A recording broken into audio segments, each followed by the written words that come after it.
GetEthos. GetEthos.com. GetEthos.com. Common Sense Radio with Allman in the morning on 1380 and 105.3. The Answer. Give me land, lots of land, and the starry skies above. Don't fence me in. Let me ride through the wide open country that I love. Don't fence me in. Let me be by myself in the evening. Listen to the murmur. Thursday, Wednesday, I don't know. It's just one of those times, you know. The week is going like crazy. And good morning this morning, everybody. Happy Wednesday to all of you. Lots of ground to cover today. The Boeing story kind of blowing up. This college conspiracy that I'm a little confused about, going crazy. We've got 3,000 ISIS terrorists surrendering overnight. Venezuela is going nuts. We're all pulling out of there.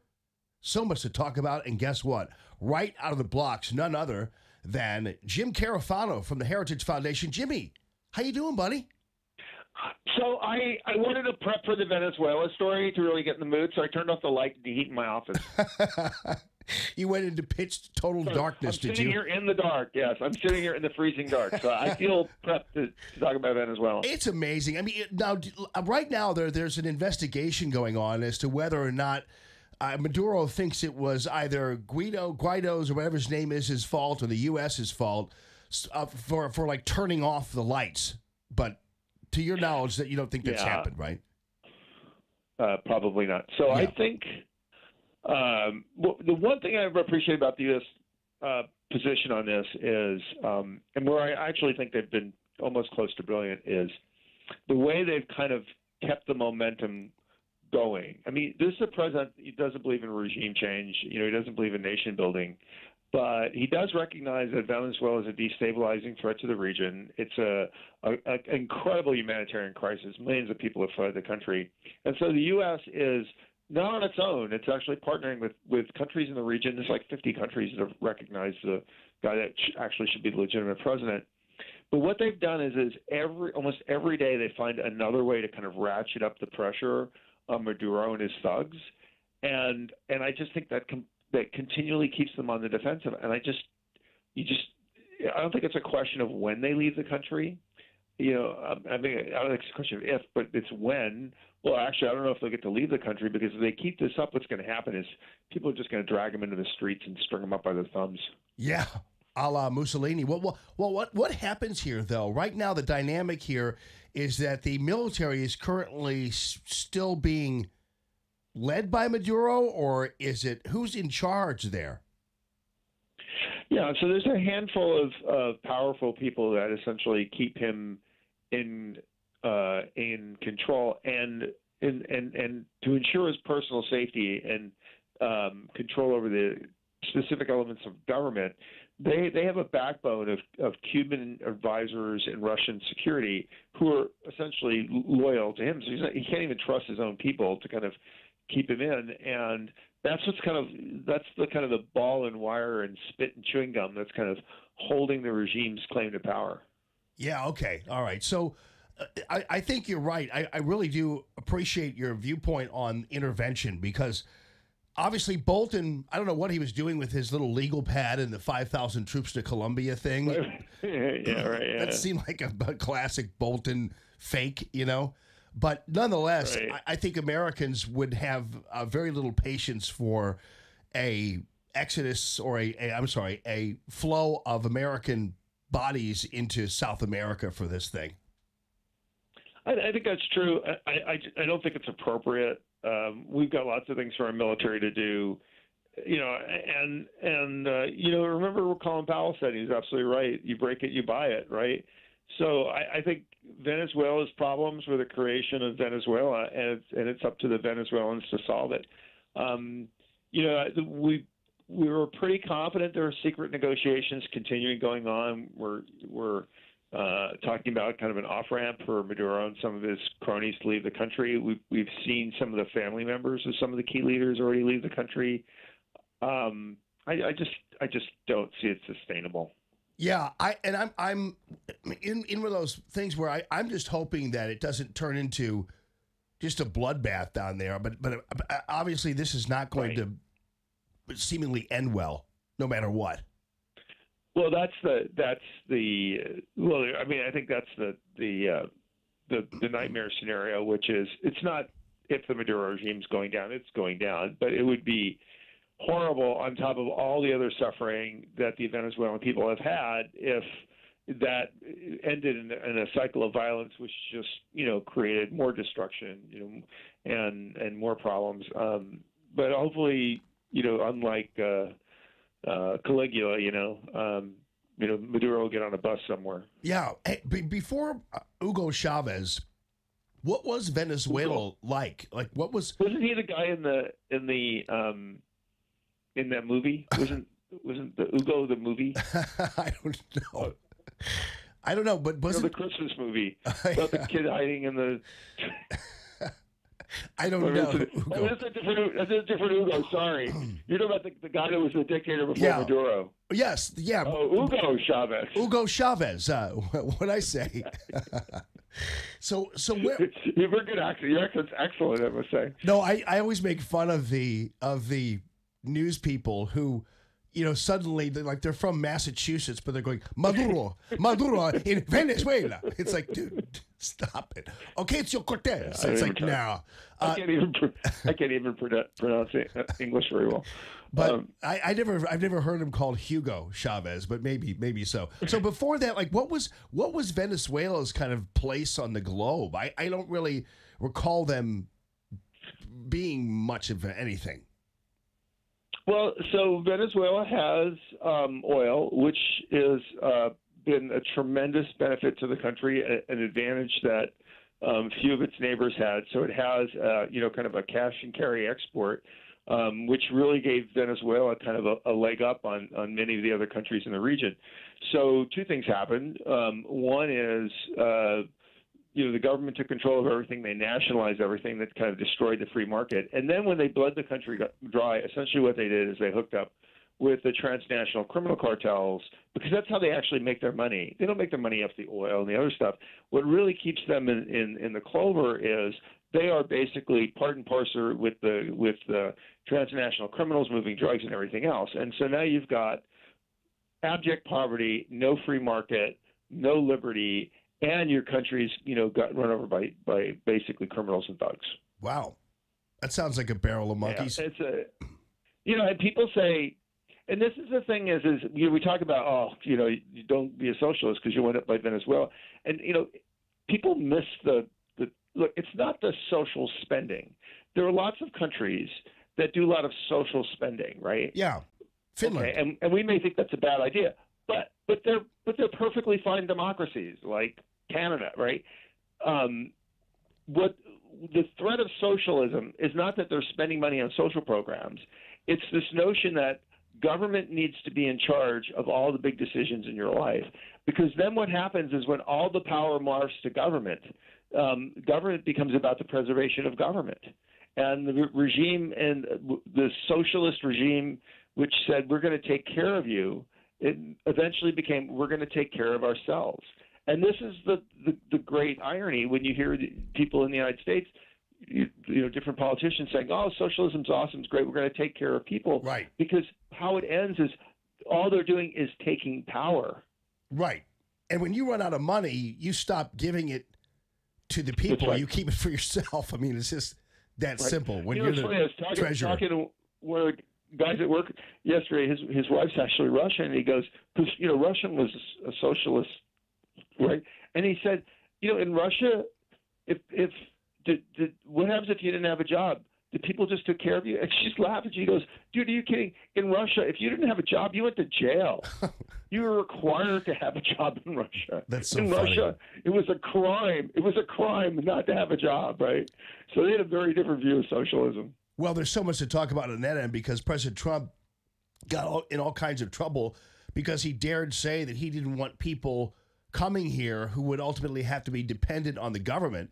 And they're treating him like he's some mean racist because he doesn't want people to come over here and hop on welfare for the rest of their lives. I mean, if we just adopted Mexico's rules, you couldn't come here if you weren't employable. Yeah. Ironically, all Quo was doing was actually stating what's actually already in the law. which says is that a legal immigrant should not become a public charge. So, and we wrote a big report on this. There's a great report on our website on an American immigration reform agenda, heritage.org. I think it's one of the best things we've ever done. We talk about legal immigration reform and everything else, but what people have to realize is, dude, wake up. America is in a competition for its life with the likes of China and Russia and these other countries. We got to step up our game. And if we're going to be bringing people here, they got to put their shoulder to the wheel, man. I mean, we got work to do. We have to grow jobs. We have to grow the economy. We have to take care of old people like you. They're going to want Social Security.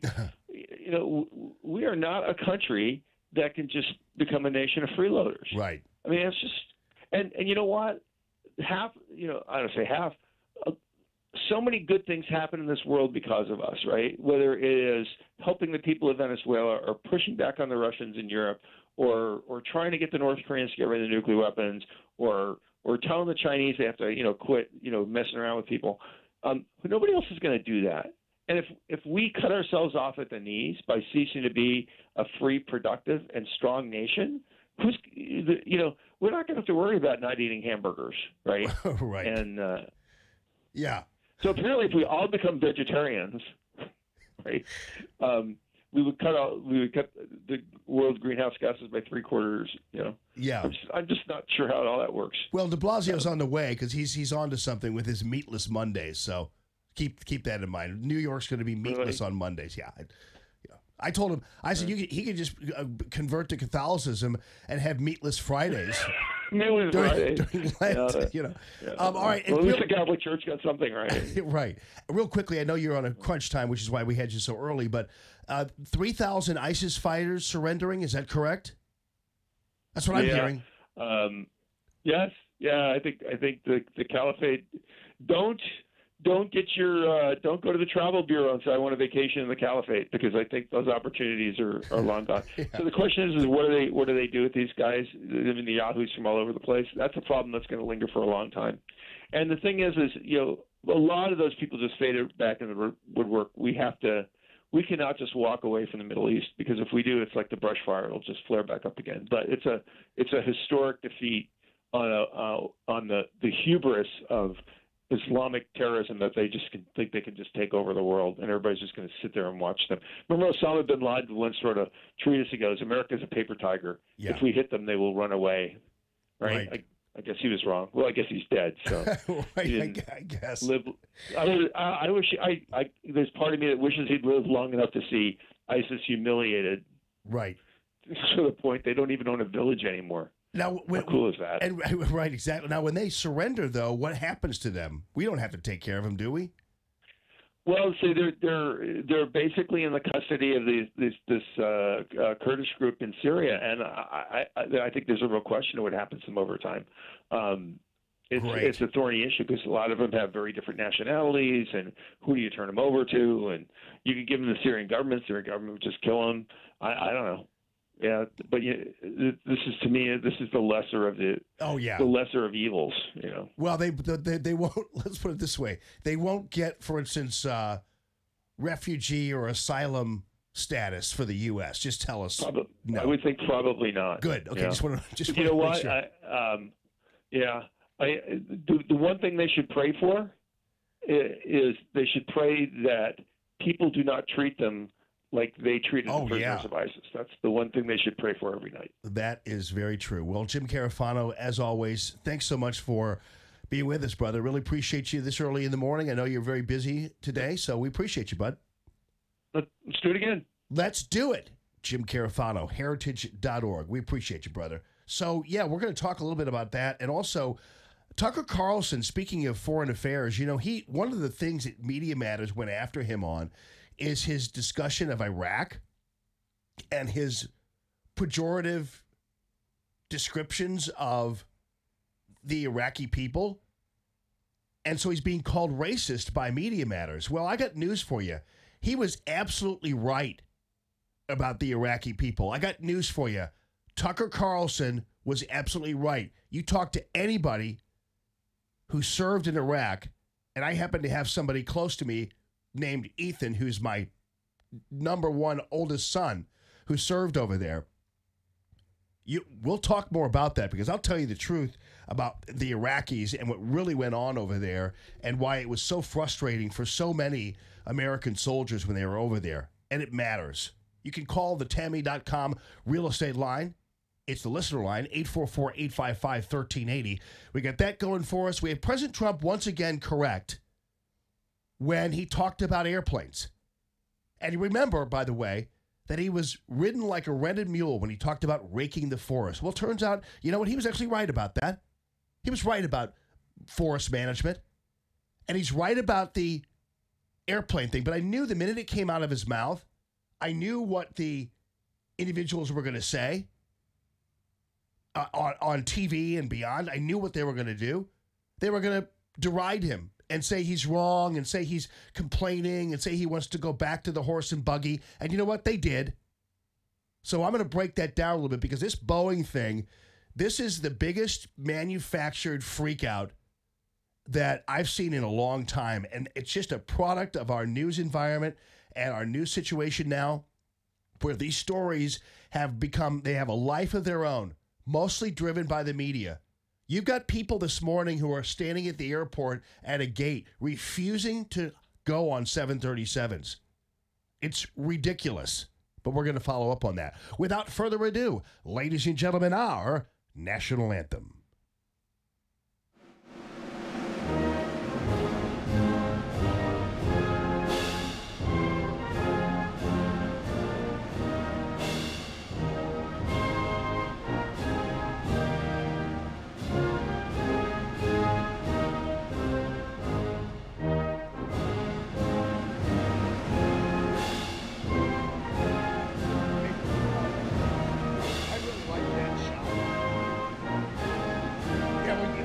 You were on it for a second, and you flipped over to the other side. Right. Oh, I like to talk to this one. Too, you know.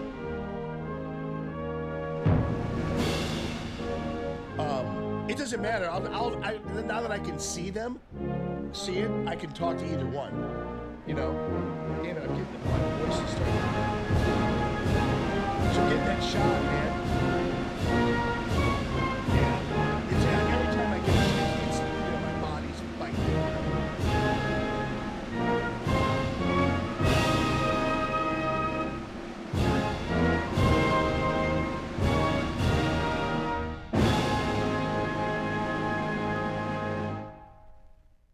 More Allman in the Morning coming up on 1380 and 105.3. The Answer.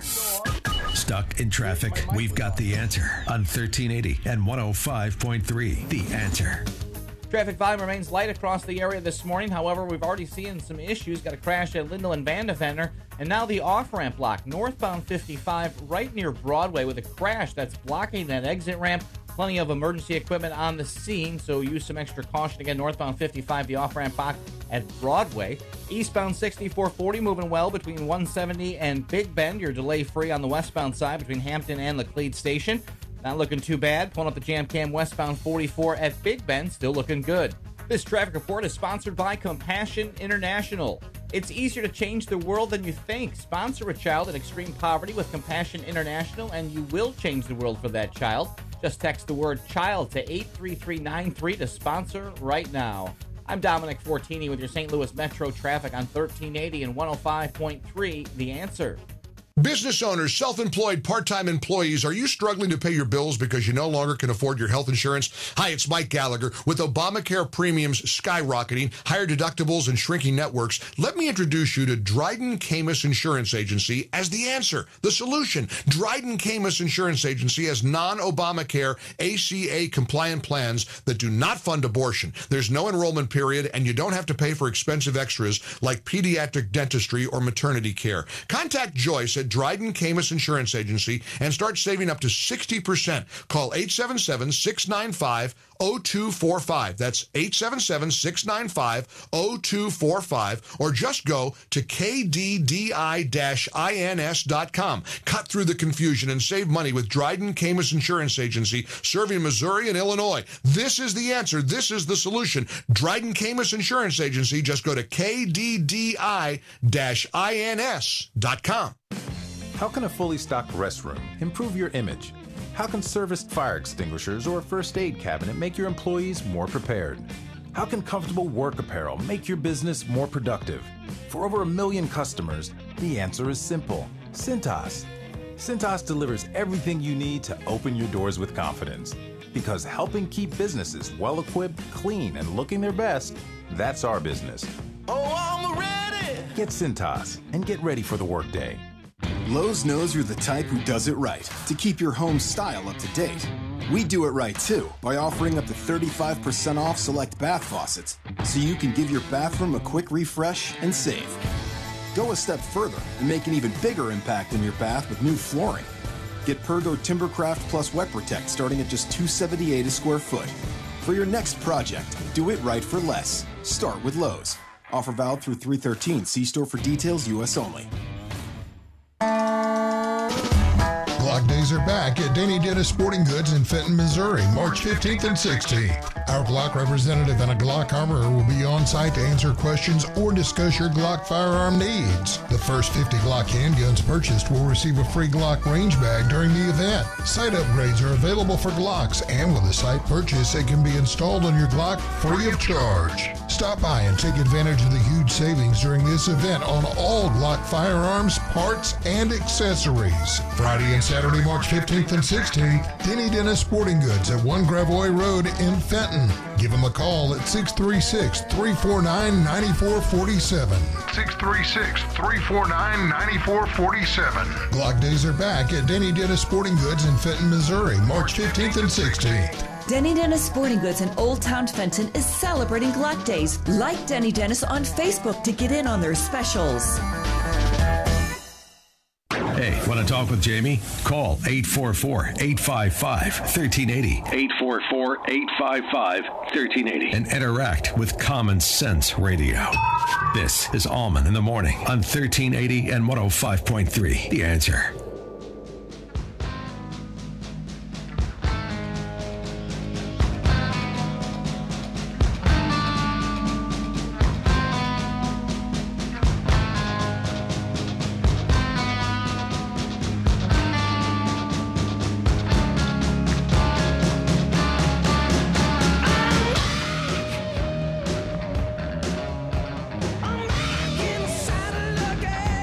If you missed Kurt Schlichter yesterday,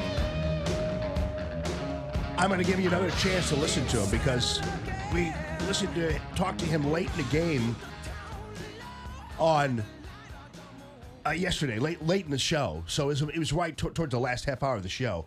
So since this is the first hour of the 4-hour show, we're going to let you hear him again because he was great. He was a little under the weather, but he was really good, and I want you to hear him again. And then we're going to get into the Boeing situation, which is a story now that is out of control. It's way beyond what it should be, and it appears, based on some of what's been going on, it looks like these people who are flying these airplanes don't know how to fly them. And so they're crashing them.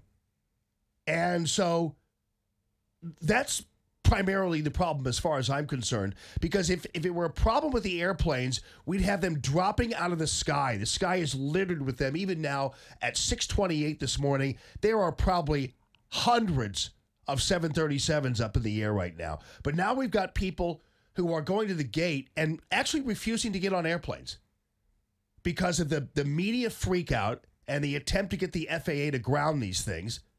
And it could be some kind of software adjustment or whatever. President Trump was precisely right, even though he was attacked for saying it, that we've gotten to the point where you no longer have to have pilot skills. All you have to know is how to push a button. And what you're doing is you're giving control to the plane. So when there's something wrong, you have to wrest control away from the plane. It's like allowing your dog to walk you or your car to drive you. It's not safe.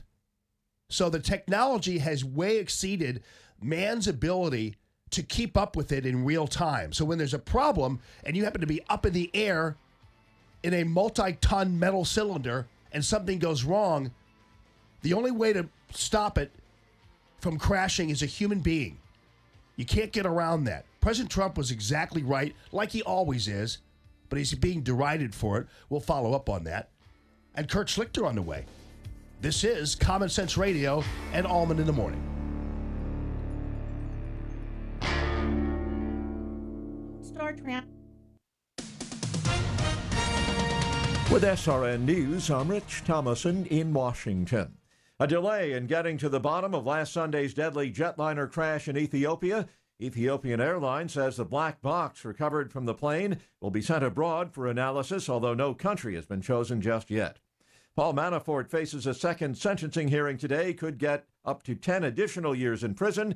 He's caught up in the Russia probe, already sentenced to almost 4 years for tax and bank fraud relating to his work on behalf of Ukrainian politicians. British Prime Minister Theresa May's Brexit plan has suffered a second defeat in Parliament. That raises the possibility of a delay in the UK's end-of-month departure from the European Union. On Wall Street this morning, stock futures have turned positive. Right now, Dow futures are up 5 points. NASDAQ futures 13 points higher. S&P futures up 4 points. More details at srnnews.com. Stuck in traffic? We've got the answer on 1380 and 105.3. The Answer. We'll be under a wind advisory a little bit later this morning. Could see some very heavy wind gusts, so travel might be hampered, especially for high-profile vehicles. Already a crash blocking the off-ramp northbound 55 at Broadway. Plenty of emergency equipment on the scene, but across the rest of our area expressways, you're in decent shape. We've got no major incidents or delays to keep you from where you need to be. Checking the Jam Cam westbound 70. Things are moving well between Union and Lucas and Hunt. This traffic report is sponsored by SOS Children's Villages. War, poverty, and disaster have left millions of children around the world orphaned, abandoned, alone. When their parents can't be there, SOS Children's Villages is there in 134 countries, including the U.S. To make a difference in a child's life, go to sosusa.org. I'm Dominic Fortini with your St. Louis Metro traffic on 1380 and 105.3 The Answer. 1380 The Answer. Weather. Cloudy and increasingly windy today. Expect scattered showers and an afternoon thunderstorm around, high 66 as we head into the evening. A passing shower, otherwise partly cloudy, breezy, mild tonight, low 56. For Thursday, windy with sunshine and patchy clouds, high 64.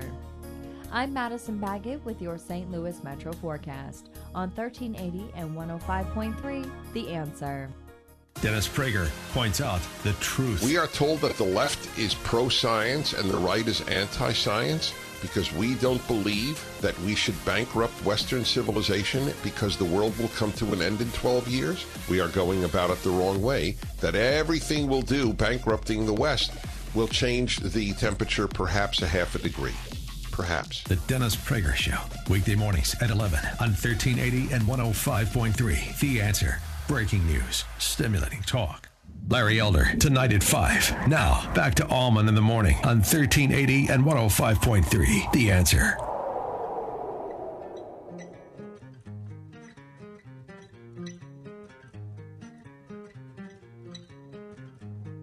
I've been waiting to talk to this guy for a long time. I actually, at one point, I just reading his stuff. I read it over and over again because he is not only a great mind, but he is a gifted writer and a funny one at that.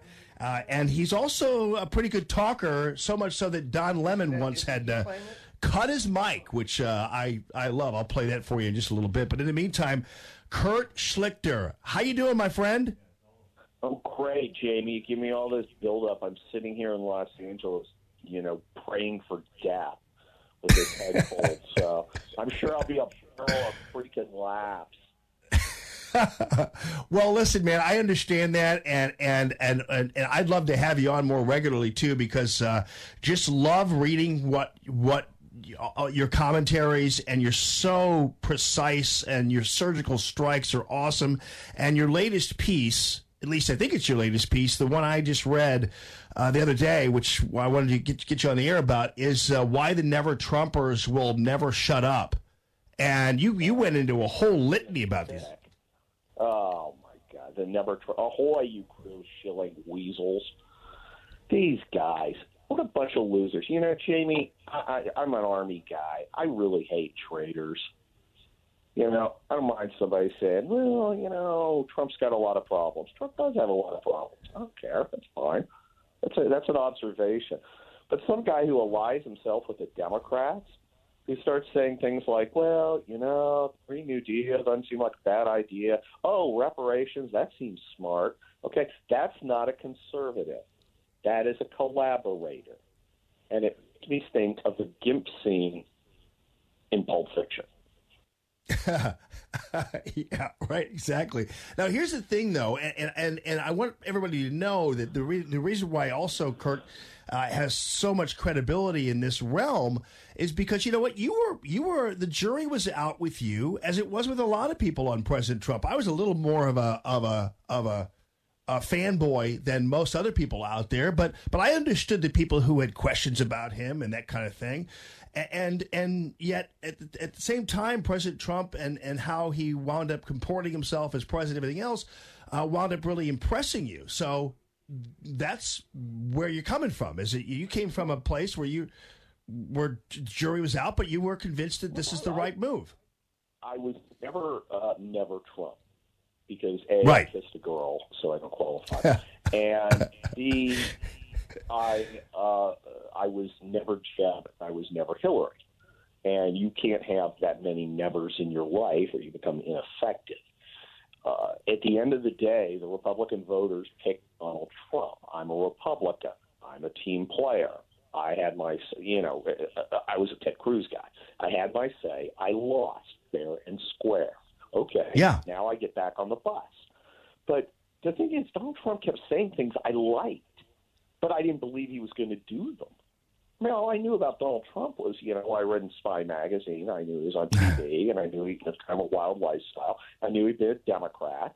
And, I was used to being betrayed by Republicans. So, naturally, I thought, okay, this guy's going to come in. He's going to shill for the leftists. Because remember, we played this game. I had Schwarzenegger out here. I will be very conservative. And no, he wasn't. Right. And then Donald Trump comes in and does this thing that I had never imagined from a Republican. He actually does what he said he was going to do. Right. It's right. Amazing. Yeah, and but one thing you point out in your article, though, is one thing is for sure, you were a never Jeb, which a lot. I can't stand that silliest puffball, that soft boy, that low energy little wimp. Jeez, he's everything I despise about the Republican establishment. Well, illegal immigration is an act of love. Yeah, back to the Pulp Fiction analogy. That's kind of an act of love. Conservatives need to stop being Vin Rames and start being Bruce Willis. Right. I'm with you, man. Now, you expose something, because here's what's confusing to me is that even in conservative media, they didn't really expose the goings-on of the Bulwark and of Charlie Sykes and you. I mean, I'm always on these sites, and but for some reason, these people weren't called out for what they did, and that is, send a pro-choice, militant, left-wing abortionist up there to cover CPAC for the Bulwark. What's going on here? They got to have denial. Now, you got to understand, you live in the center of the country, right? You live in America. I'm like a mile from the beach in Los Angeles. I don't. Class solidarity overcomes ideological labels every single time. And what I mean is they will always choose the people around them at the Whole Foods and the Fern Bar over the ideology that means supporting the people listening to this show. They will always choose their pals over you every single time. You can assume that. Statistically, sometimes they won't. But it's a safe bet. It's like if the dealer's showing an ace and you come up with a 16 at blackjack, you're probably going to lose, right? Yeah. Yeah. So you've got to understand that these guys are going to do that. And it's hard for them to see that their buddy Charlie Sykes or their buddy Jonathan Last or Bill Kristol is really a traitor. I mean, yesterday, one of these globs of human pus, a guy named Jim Swift, who's kind of like the janitor of the Bulwark, he says, Tucker Carlson is not the hill to die on. Now, leaving aside that this guy has never climbed a hill in his life unless there were muffins at the top. And that he's using an analogy that, men who've actually been in the Army use, and that's inappropriate for that reason, too. It's so pathetic. These guys, one of our own is under attack by leftists. What is your response? My response is, let's pull a knife and jump in. Let's rock. You're fighting my buddy, it's down. Their response, immediately side with the enemy. And people have just seen that. And that is a huge reason Trump won. Because for 30 years, what the hell did these losers conserve? They said they were conservative. What did they conserve? They were concerned with managing failure efficiently. I don't want to fail. I want to win. We win, they lose. That's how it goes. How about that? And that's what Trump said. That's why I got our votes. Yeah.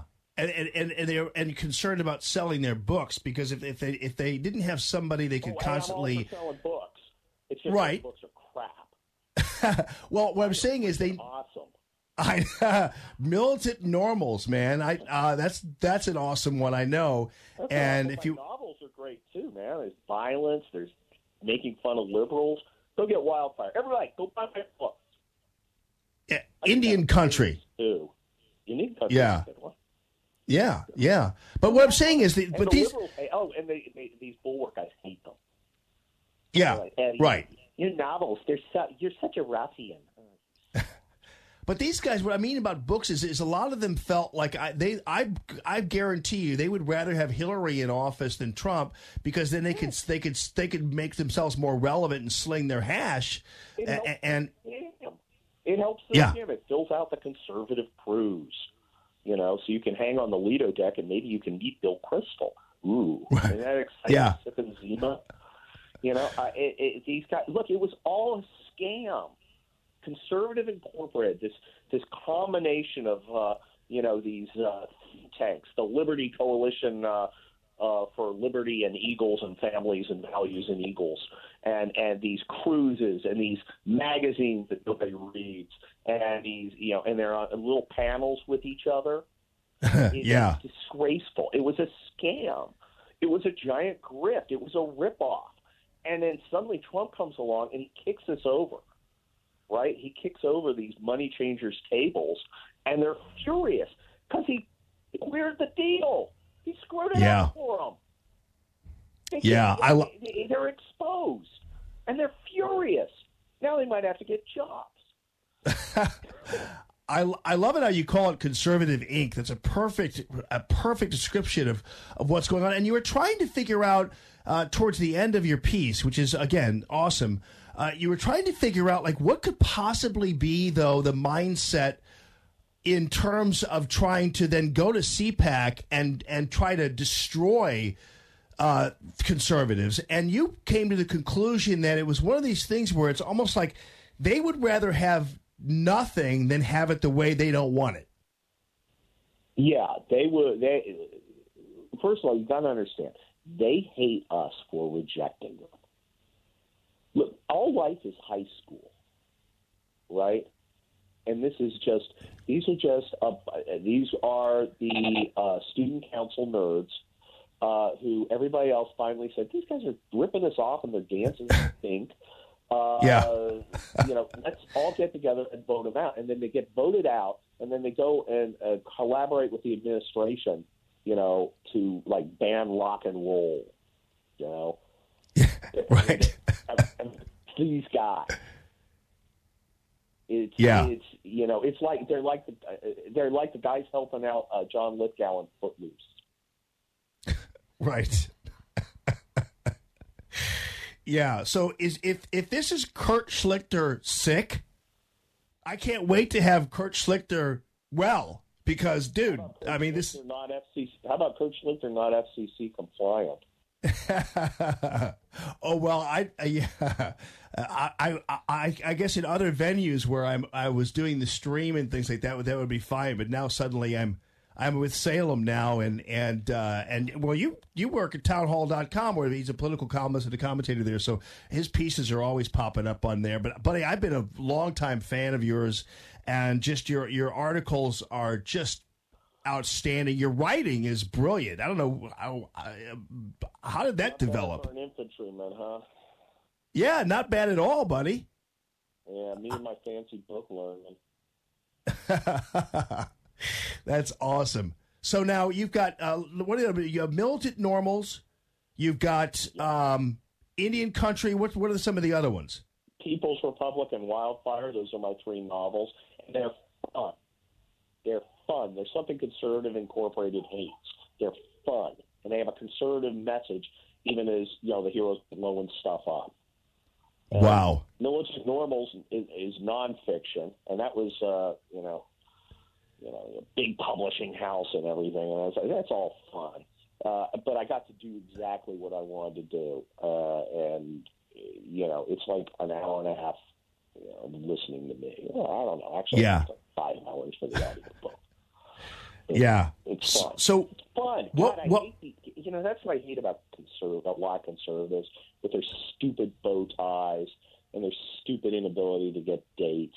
They're just boring and lame people, and they want us to be boring and lame. And you know what? I'm not going to be. I'm going to do everything I want to do all the time, and these South boys can't stop me. Yeah, well, I always, the people you're describing, I describe Mitt Romney that way because I remember the infamous meeting he had with President Trump where Trump orders the soup and Romney orders the walnut cranberry salad with dressing on the side. And at that point, I knew Trump was never going to get him as Secretary of State. He was testing him, and Romney failed. Romney should have said, I'll take the ribeye. You got bone in? Why don't you have bone in? And then Trump would have gone, yeah. Yeah, right, exactly. Do that.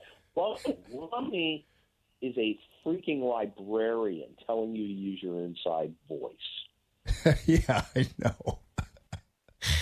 I totally get it. So have you been back on CNN after Don Lemon cut your mic?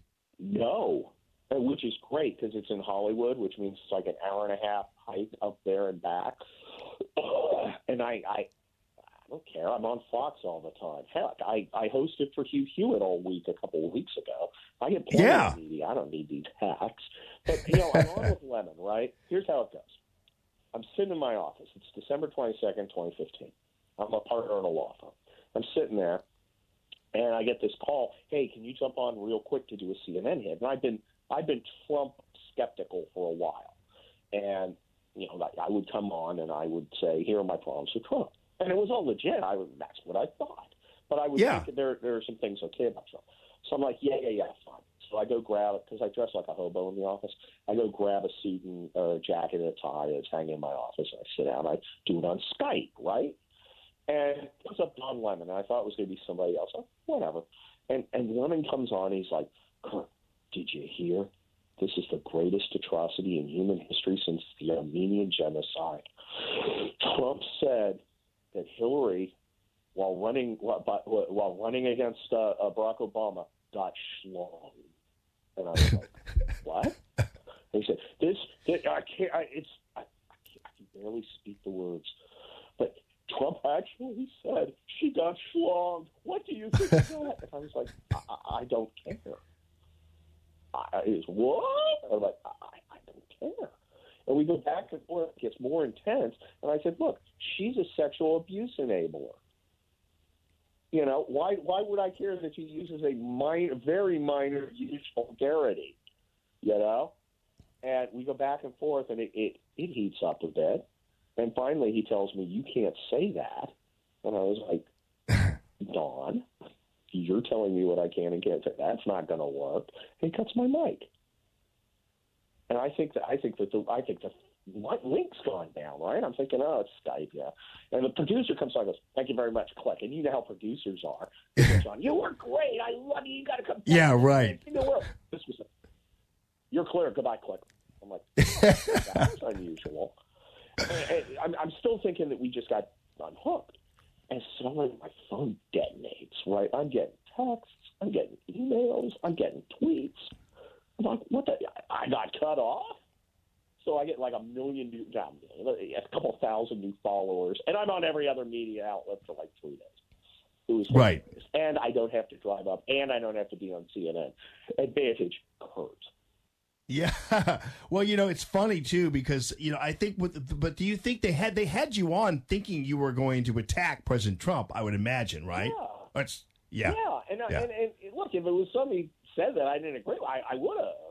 Yeah, right. I was Trump skeptical, but yeah, he said she got slow. What am I supposed to do with that? I love it. Oh well, I never. Oh, thank you. Yeah, you fanning yourself. Here, listen to this. Here's how it went.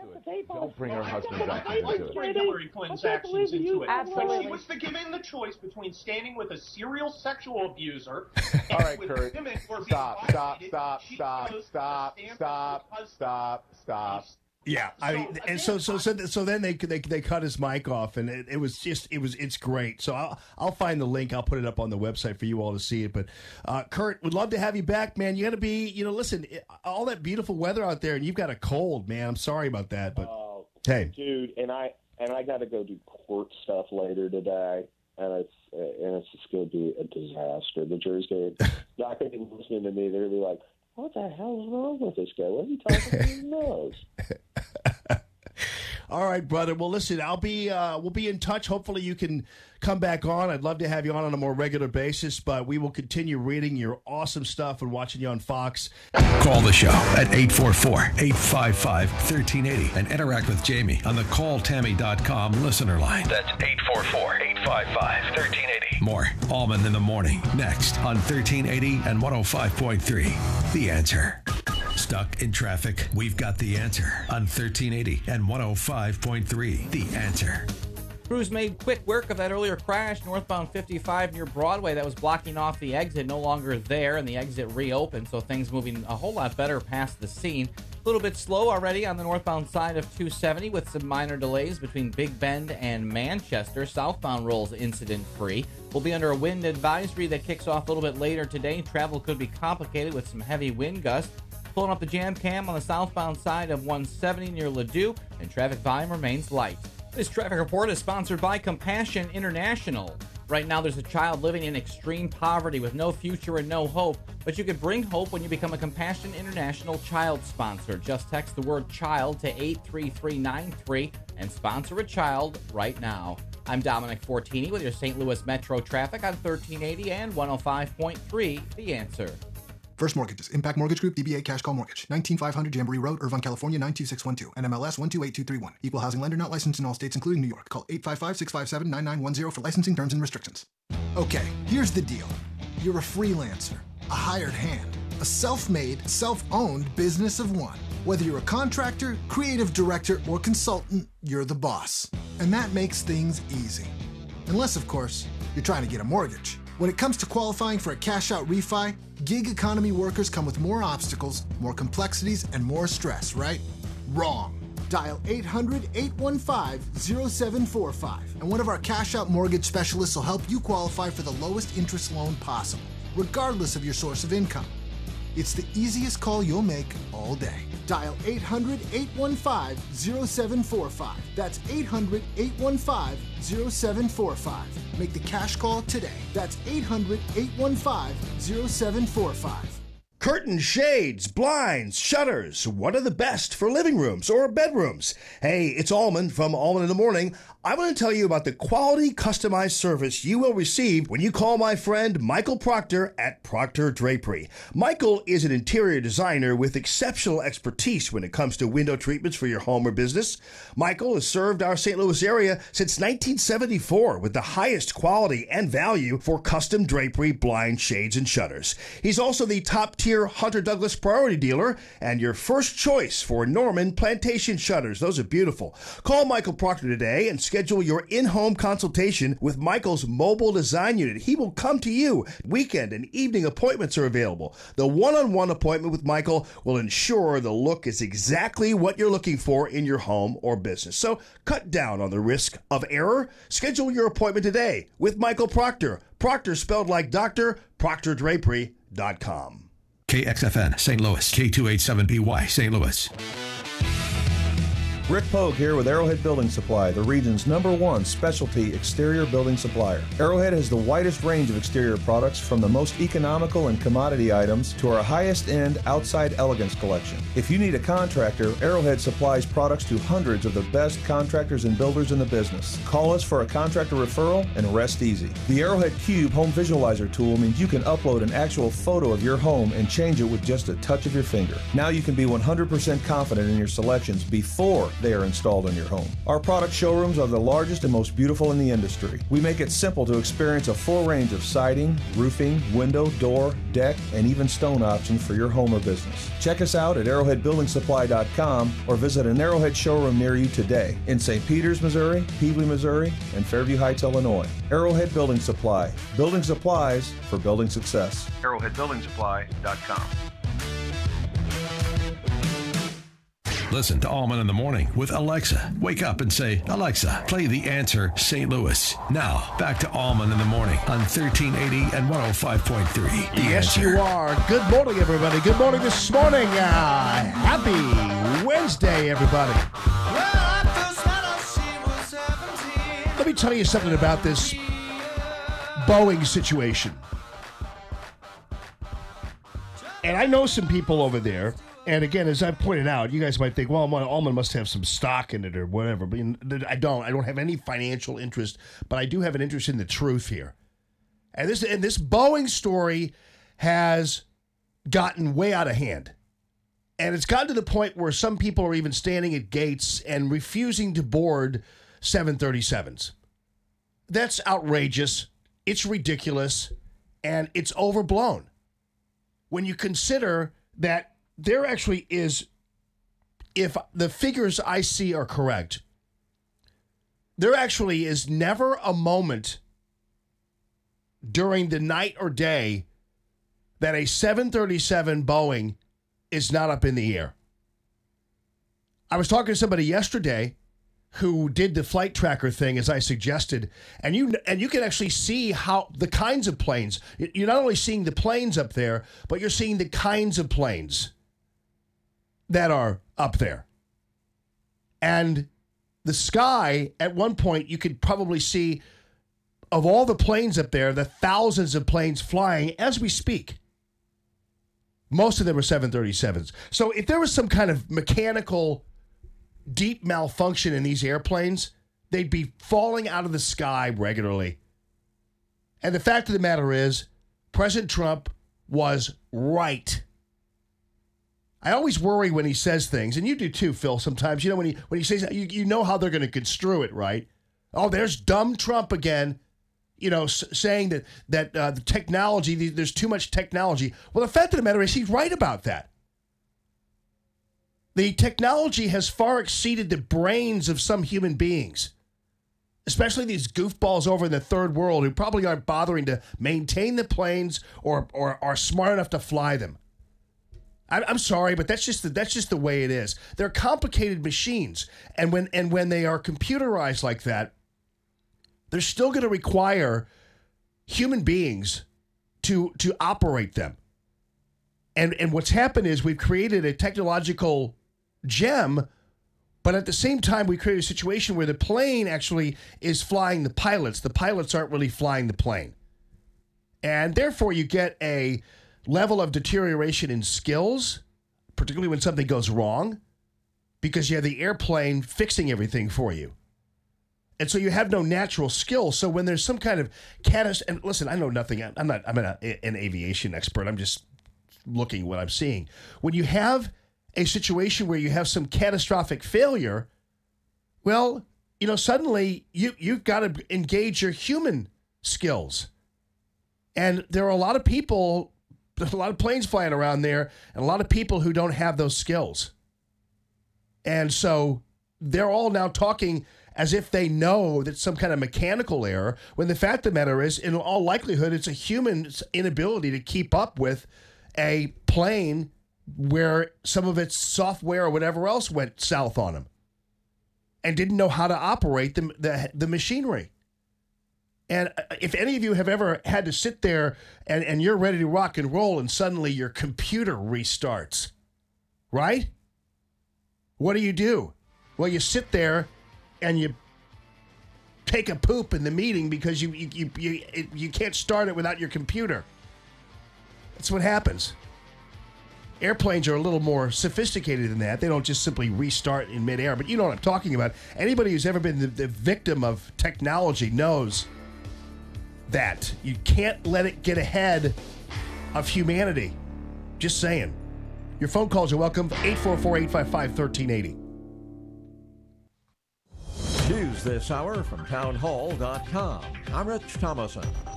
Red flags have been raised by at least 2 pilots over potential issues with the Boeing 737 MAX 8 jetliner. Correspondent Mike Rossier says the concerns are included in a NASA database. In one report, the co-pilot called out descending, followed by an audio cockpit warning, "Don't sink, don't sink." The captain disconnected the autopilot and the jet resumed climbing. In the other report, the co-pilot said the nose pitched downward and the MAX 8 jet began descending at 1,200 to 1,500 feet per minute just seconds after engaging the autopilot. As with the other flight, the plane began to climb after the captain disconnected the autopilot. There have been 2 deadly crashes of MAX 8 planes in the past 6 months. A moratorium on executions being put in place by California Governor Gavin Newsom. House Democrats expected to vote today to require public release of the Mueller report. As speculation swirls that Mueller is close to finishing his 22-month investigation, House Democrats are expected to call for the public release of any parts of the report that aren't specifically prohibited by law. They'll also urge that the entire report be sent to Congress. This is, of course, a non-binding resolution. Attorney General William Barr has hinted he may only send a summary to Congress. Capitol Hill correspondent Wally Hines. 50 people charged in an alleged plot to cheat the admissions process at 8 of America's leading universities. Wealthy parents accused of paying bribes to get their kids into those schools. Stanford student Larissa Bursch telling KGO-TV it's far from a victimless crime. I think there absolutely are victims. I think it's any student who deserved to get in, who worked really hard. Prosecutors allege parents spent hundreds of thousands of dollars, some as much as $6.5 million, to guarantee their children's admission. On Wall Street, Dow futures up 32 points, NASDAQ futures 29 points higher. More on these stories at townhall.com. Stuck in traffic? We've got the answer on 1380 and 105.3. The Answer. We're under a wind advisory that's going to kick off about 10 this morning. Travel could be a bit difficult with those high speeds of winds, and especially for high-profile vehicles. Crews this morning already on the scene of a crash near Lindell and Vandeventer. Northbound 170 moving well as you pass by Ladue. Still a light traffic volume on the westbound side of 270 between 367 and New Halls Ferry. Northbound 270, not seeing any major hassles between Gravois and Manchester. The southbound side looking all right as you pass by 44. The rest of our area roadways are incident-free. This traffic report is sponsored by Unbound.org. Right now, there are young people across the world facing a tough choice: continue their dream of education or drop out to help their family put food on the table. You can help change their future in a single moment. See how far your support can go at Unbound.org. I'm Dominic Fortini with your St. Louis Metro traffic on 1380 and 105.3 The Answer. 1380 The Answer. Weather. Cloudy and increasingly windy today. Expect scattered showers and an afternoon thunderstorm around, high 66 as we head into the evening. A passing shower, otherwise partly cloudy, breezy, mild tonight, low 56.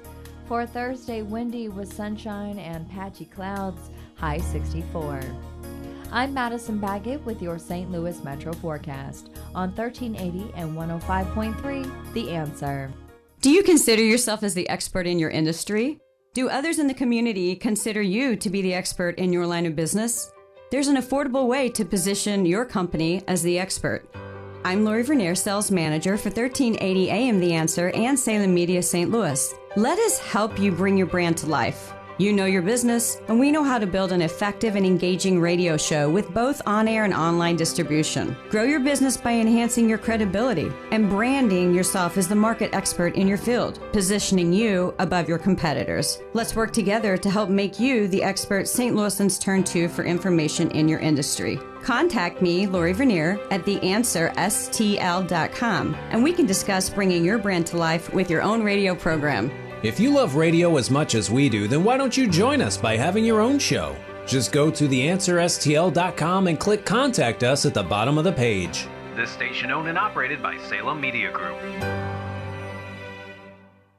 When you listen to the Ed Martin movement, you never know who's going to drop in. We're talking to Ron Maxwell, the director of Gettysburg and a filmmaker. And who else has let down the Republican Party or the country? It's the entire Republican Party leadership in the House and the Senate. They're not working for the people. They sabotage the president at every level, every conceivable level. Get rid of them because they might as well be in the Democratic Party. Tune in to the Ed Martin movement weekdays from 3 to 5 to find out who's dropping in next. Common Sense Radio with Allman in the morning on 1380 and 105.3. The Answer. Give me land, lots of land, and the starry skies above. Don't fence me in. Let me ride through the wide open country that I love. Don't fence me in. Let me be by myself in the evening breeze. Listen to the murmur of the cotton. Good morning, everybody. Call Tammy.com. Listener line is open. 844-855-1380. That is the number that you can call in with your thoughts on what's going on in the world of Boeing, what's going on in the situation regarding this bribery scandal, this college bribery scandal. I actually, it's odd because I'm interested to find out how they're going to prosecute this and what actually is prosecutable. Because I'm trying to think, I know that there's a level of mail fraud involved and that there's a level of perhaps federal funds being abused because the schools are involved. But to tell you the truth, I know it's bad. I just don't know whether it's illegal. You know, like to pay somebody to get into a school. I was trying to figure out how that was all going to go down, and my assumption is the defense of these actresses, and there are many more people involved, is going to be that they didn't know what they were doing was illegal. They just figured they were just doing what they do all the time, is pay somebody to do something that they don't want to do. You know, I mean, when you got that kind of money, you're paying everybody to do everything, right? And that's how you've operated all this time. Is just if you want something to happen, you just whip out the wallet. You know, that's kind of how these people live. So I would be surprised if they actually even knew this was a real racket, or whether or not they just thought this was what everybody does, you know? And I bet you that's what a lot of people do. I bet you this isn't the only thing of its sort that goes on. Would you reckon? Would you reckon that is hee-haw? No, but I mean, would you imagine, though, that in all likelihood, this is probably going on everywhere. These people just happen to have made an operation out of it. But it was pretty bold. I mean, it was pretty intricate, and it was pretty kind of sick to kind of see the lengths that these people would go to get their dumb kids into hot schools. You know what I mean? But this happens all the time in the world of big money. I have nothing against rich people, but let's face it, if you want something to happen, it happens. Let's put it this way. What happens every day in the court system? Speeding tickets turn into muffler violations. How can that be possibly legal? But it happens all the time. I've done that before. I've changed speeding tickets into muffler violations. Well, that's just a bald-faced lie. But I do it because I don't want the points, and I can afford it. So, is that illegal? Because it's built into the system. You've got people who are actually government officials who are approving that kind of thing, where you can just churn something into something that it's not if you have enough money. Think about that, because that's happening all over the joint. And if you want something to happen in the world of money, you just whip out that money and it happens. You want a charge to go away, or a ticket to go away, or your son's in trouble and you want something to go away, you can pay to make it go away. Or you can pay to make it come to you. Boy, they had people taking tests and SAT tests over for them, and people cutting and pasting heads of their kids onto the bodies of other people, athletes and things. I mean, this was quite a racket. But now, at the same time, I'm curious to find out what the illegality part of it is. And I realize people are going, well, come on, Allman, it's wrong. I know it's wrong. I just want to know about it being illegal. Because there are a lot of things that are wrong that aren't illegal. People do them every single day. And I'm not saying the standard ought to always be whether or not it's illegal. I mean, you'd never want to raise your kids that way where you're like, as long as it's not illegal, as long as it's not against the law, knock yourself out. Because then, there are a lot of things that are not against the law, but still you don't want to do. But still, this is kind of how people operate, man. You get the money, you get out, or you get in. If you don't have the money, you don't get in, and you don't get out. That's kind of been the way things go. And I'm not saying that's a good thing. I'm just saying that this case seems to be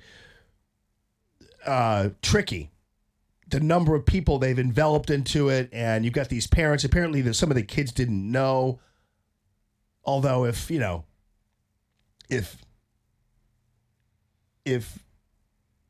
Pippi doesn't get a good test score on the SAT, she knows that her SAT score the second time doesn't magically triple.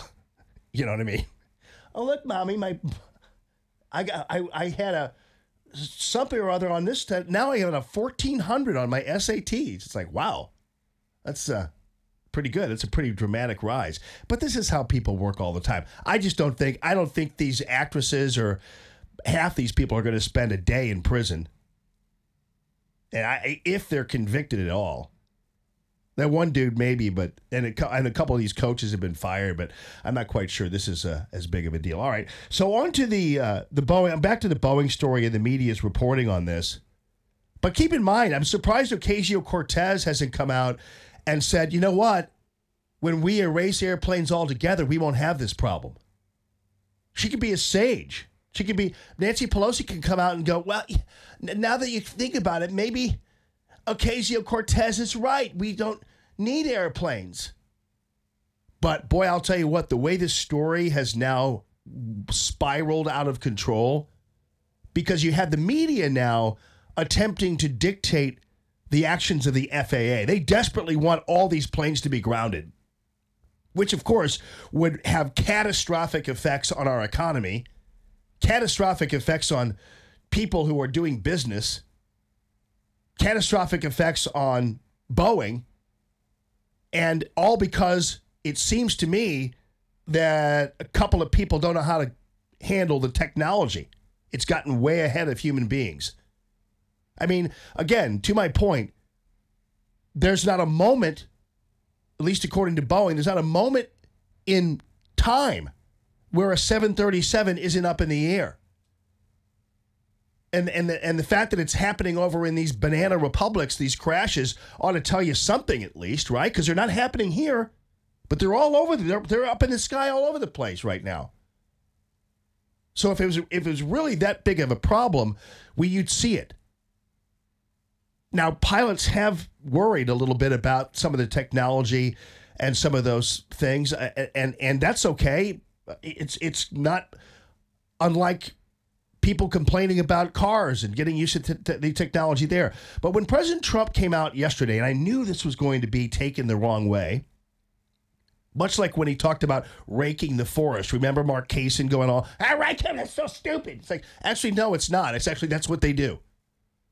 In forest management, they actually do, well, and maybe not rake, like as in we rake, but they actually do rake the forest so that it doesn't pile up and the compost of the deteriorating, rotting leaves doesn't start a fire, because that's what happens with compost, is that oftentimes it gets thick and the decomposition process, the chemical process of decomposition will cause combustibility.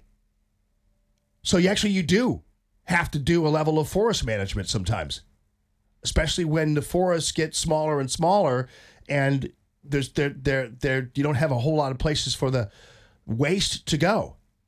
So the president was right about that. It sounded wrong, didn't it? And of course, all the left-wingers pounced on it. But it was right. And so yesterday when President Trump said, yeah, it's really looks like everything is a little too technical. And all the left are going, oh, stupid, you stupid Trump again, stupid Republicans. And Cuomo and Don Lemon, Tweedledum and Tweedledummer, are on the air, and they mock him. Is that he's tapping into something that's very real. I think this one's a little bit of a stretch, to be honest. I think I'd have to put this in the same category of your body only has a certain amount of energy in it.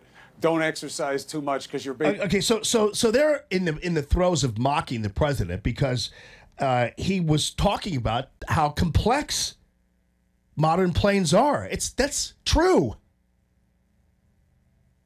And oftentimes they're too complex for people who don't have enough experience with them. Or, I mean, it's no accident that these accidents are not happening in the U.S., right? Just get a little, this is Ethiopia. I wouldn't eat at a restaurant in Ethiopia, much less climb on an airplane there. And I'm sorry I'm being Ethiopia racist. What is that? Is that racist or what is that? I'm trying to figure out what the left will describe those comments as. Much like when Tucker Carlson talked about Iraqis, and I'll get to that in a little bit. It was racist of him to say Iraqis didn't care enough about their own country to get off their butts and take responsibility for their country. And I'm telling you, he's right. I wouldn't call those people monkeys, but you know what I'm saying. That's a little much. But still, these people are prehistoric. I'm just telling you. My son was over there. These guys who served in Iraq saw it every day. Anyway, I'll get to that in a second. So anyway, these guys are mocking President Trump. Killing yourself. Well, I put it in the same category of that. The president think about said this. Him flying around, and I'm honest, and I don't want anything to happen to him or his family or anyone with him. But just think if, okay, so go back to a plane from the 1960s or 50s or whenever he was born and try flying on that now and see how that suits you. Look, I think that it's not about the facts, it's about the feeling that he's trying to evoke.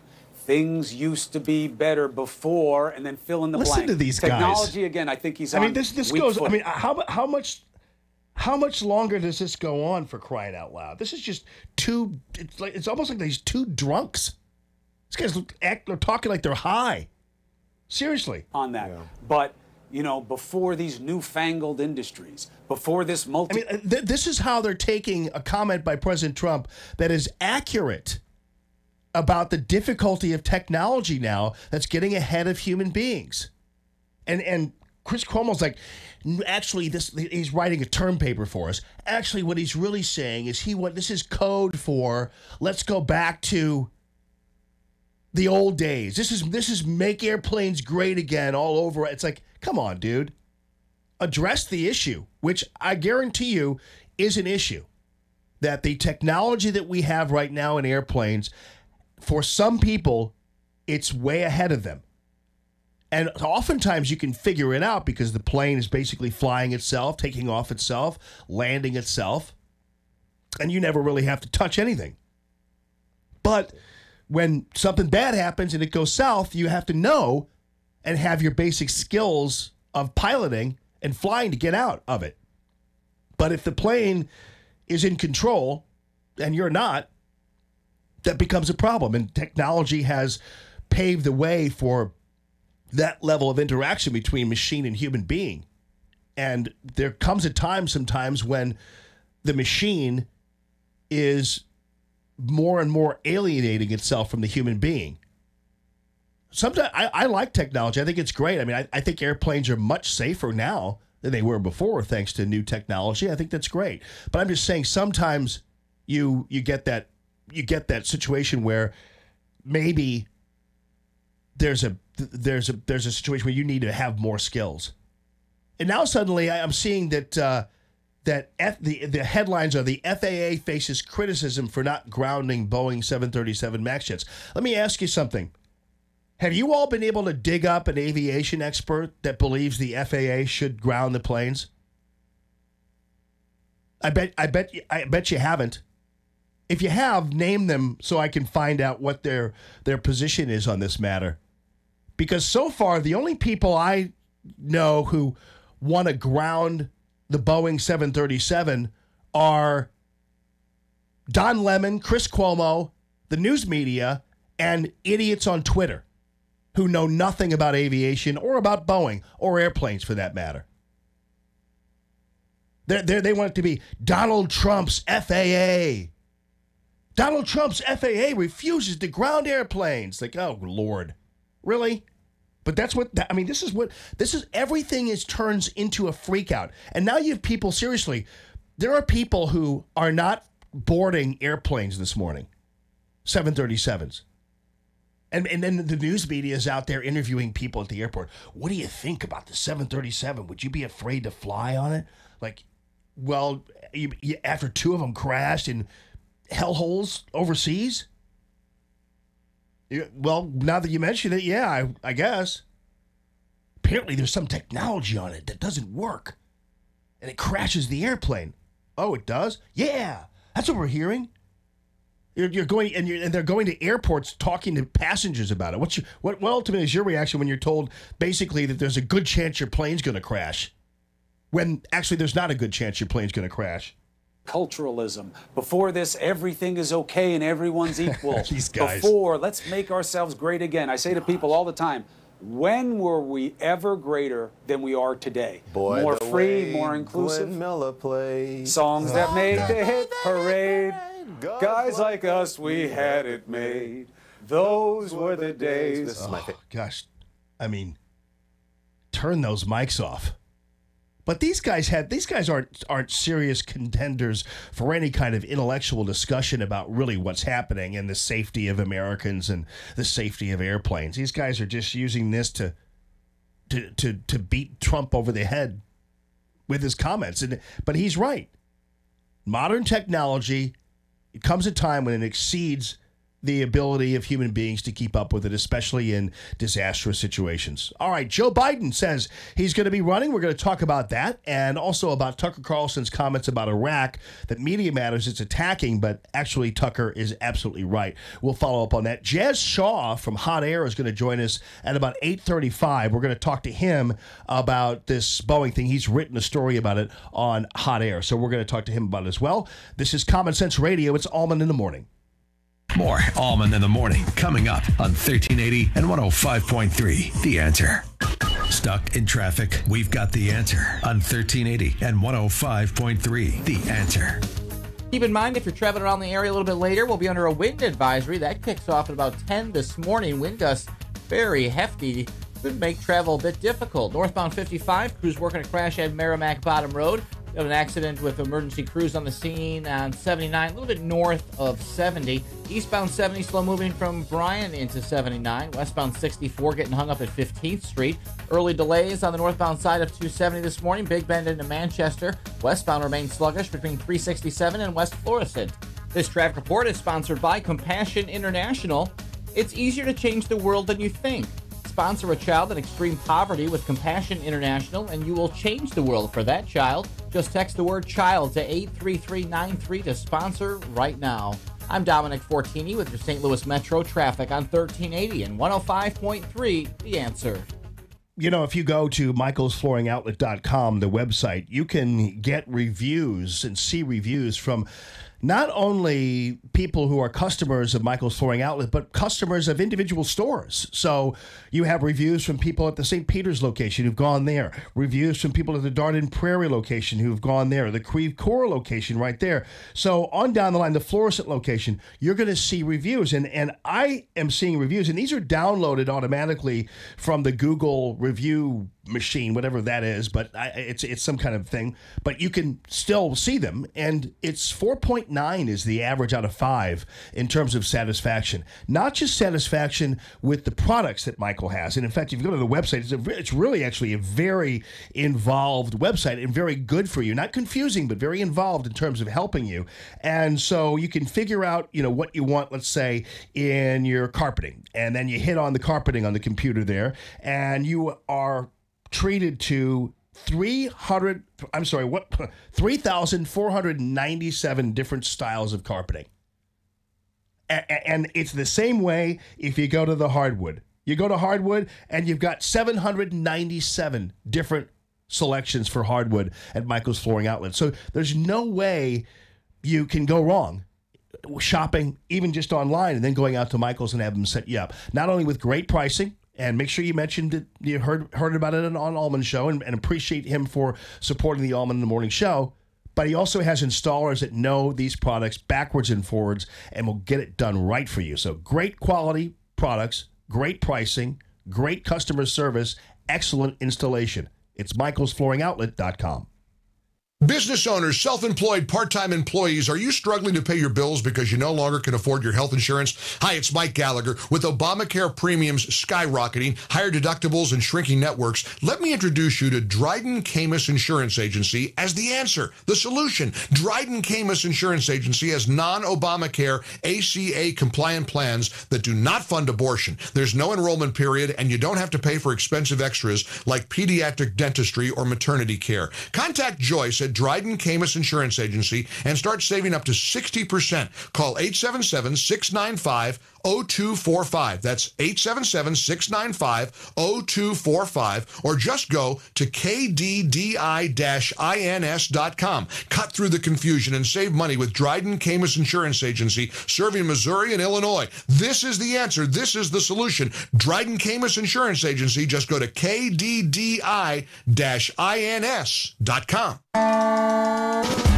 Glock days are back at Denny Dennis Sporting Goods in Fenton, Missouri, March 15th and 16th. Our Glock representative and a Glock armorer will be on site to answer questions or discuss your Glock firearm needs. The first 50 Glock handguns purchased will receive a free Glock range bag during the event. Sight upgrades are available for Glocks, and with a sight purchase, it can be installed on your Glock free of charge. Stop by and take advantage of the huge savings during this event on all Glock firearms, parts, and accessories. Friday and Saturday, March 15th and 16th, Denny Dennis Sporting Goods at 1 Gravois Road in Fenton. Give them a call at 636-349-9447. 636-349-9447. Glock days are back at Denny Dennis Sporting Goods in Fenton, Missouri, March 15th and 16th. Denny Dennis Sporting Goods in Old Town Fenton is celebrating Glock Days. Like Denny Dennis on Facebook to get in on their specials. America First with Sebastian Gorka, tonight at 11. Now, more Common Sense Radio with Allman in the Morning on 1380 and 105.3. The Answer. They call Tammy.com listener line, real estate listener line. 844-855-1380. Good morning this morning, everybody. We're going to talk a little bit more about Joe Biden running, and I don't be afraid of this guy, because we've got tape of him going back and back and back and back and back. And so if you think that somehow Joe Biden's going to slip by just simply calling President Trump racist or misogynistic or whatever else, dude, we've got all kinds of tape of you, old man, groping 12-year-old girls and saying things about 7-Eleven workers and even Obama for that matter. So sit tight. Keep your powder dry, because we've got our video library all ready to go, Joe Biden. So we're going to follow up on that. And thanks to Denny Dennis Sporting Goods for supporting the Allman in the Morning Show. I don't know whether you heard the other day that Dick's Sporting Goods, for whatever reason, we're going to stop selling rifles. It's like, so what? Half the time I go in there, I can't even find anything anyway. Have you ever been to Dick's Sporting Goods? It's a nightmare, because you can't find anything there, and nobody's around to help you. So, and I wouldn't buy a rifle at Dick's Sporting Goods anyway, or ammo for that matter either. So good for Denny Dennis Sporting Goods, because there are places you can go to get a rifle. You don't have to depend on a place selling jock straps to put you into a brand new awesome gun. Just telling you. Denny Dennis Sporting Goods. I'm going to get out there. Need something new. Something refresh my armaments, just in case. You never know. Why do you need more guns? Well, you never know. I'm actually, frankly, I'm not afraid of a burglar. I'm afraid of my government. I'm not really afraid of them, but I'm always prepared just in case they want to draw and quarter the troops in my house or pass the stamp tax. You never know. Keep your powder dry. Hey, it's Common Sense Radio, 844-855-1380.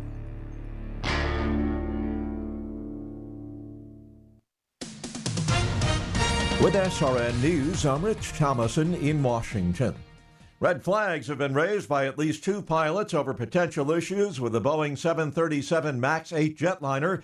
The concern's part of a NASA database. There have been 2 deadly crashes of MAX 8 airliners in the past 6 months, the latest accident last Sunday in Ethiopia. A moratorium on executions being put in place by California Governor Gavin Newsom. Mostly symbolic, though, since no one has been put to death in California in more than 10 years. House Democrats expected to vote today to require the public release of the Mueller report once that report has been completed. 50 people have been charged in an alleged plot to cheat the admissions process at 8 of the country's leading universities. On Wall Street, Dow futures are up 43 points, NASDAQ futures 28 points higher. More details at srnnews.com. Stuck in traffic? We've got the answer on 1380 and 105.3. The Answer. A little bit later today, we'll be under a wind advisory that kicks off at 10 this morning. Wind gusts could make travel a bit difficult, especially for high-profile vehicles. Eastbound 70, already seeing some thicker traffic in between Lake St. Louis Boulevard and 79. Westbound 64 starts to tap the brakes as you approach 15th Street.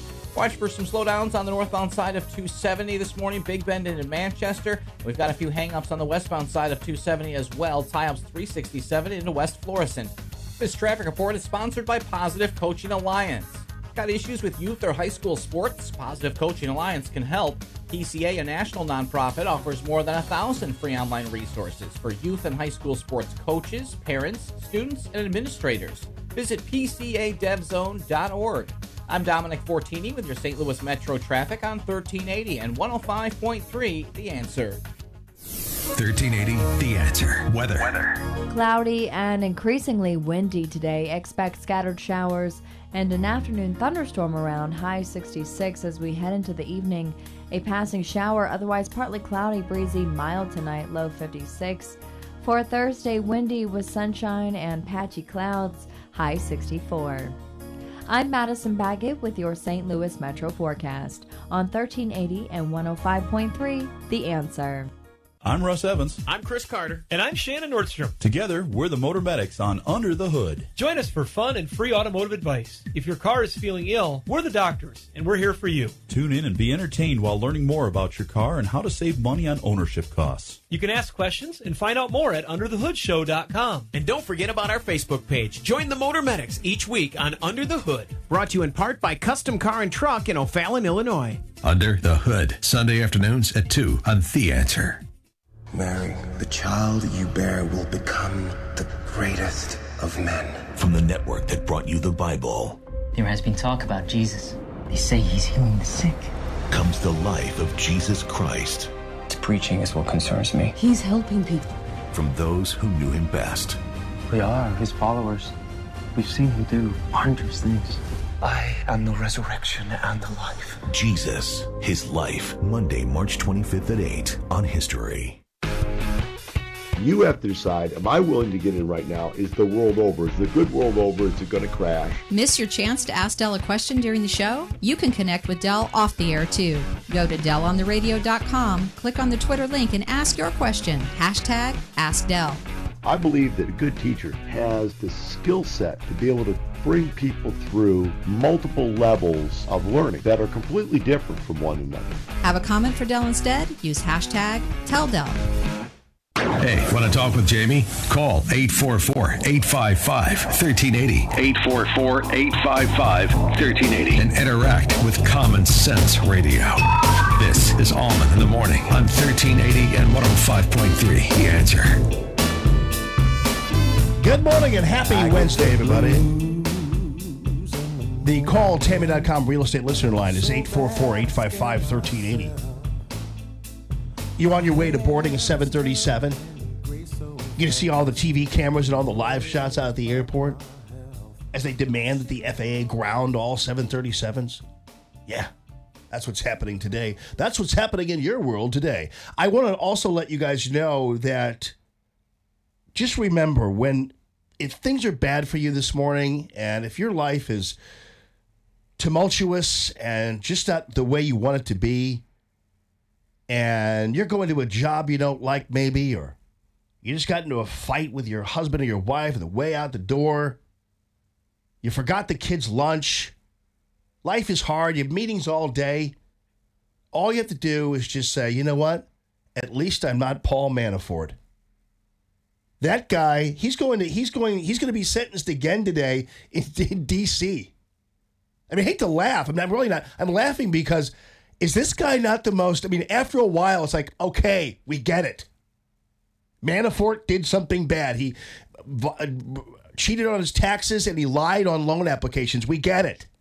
But how much are you going to hammer this guy, for crying out loud? I that's coming from a guy who actually, the minute I saw him, I ran to the shower because I'm like, dude, I was President Trump. You're really going to have this guy as your campaign? It doesn't look right. He looks like like a Vegas Guido. But still, after a while, my goodness, how often are you going to wheel or march this guy into a courtroom and send him to prison again? It's like, it's unbelievable. I'm not laughing at his misfortune. I'm just saying, let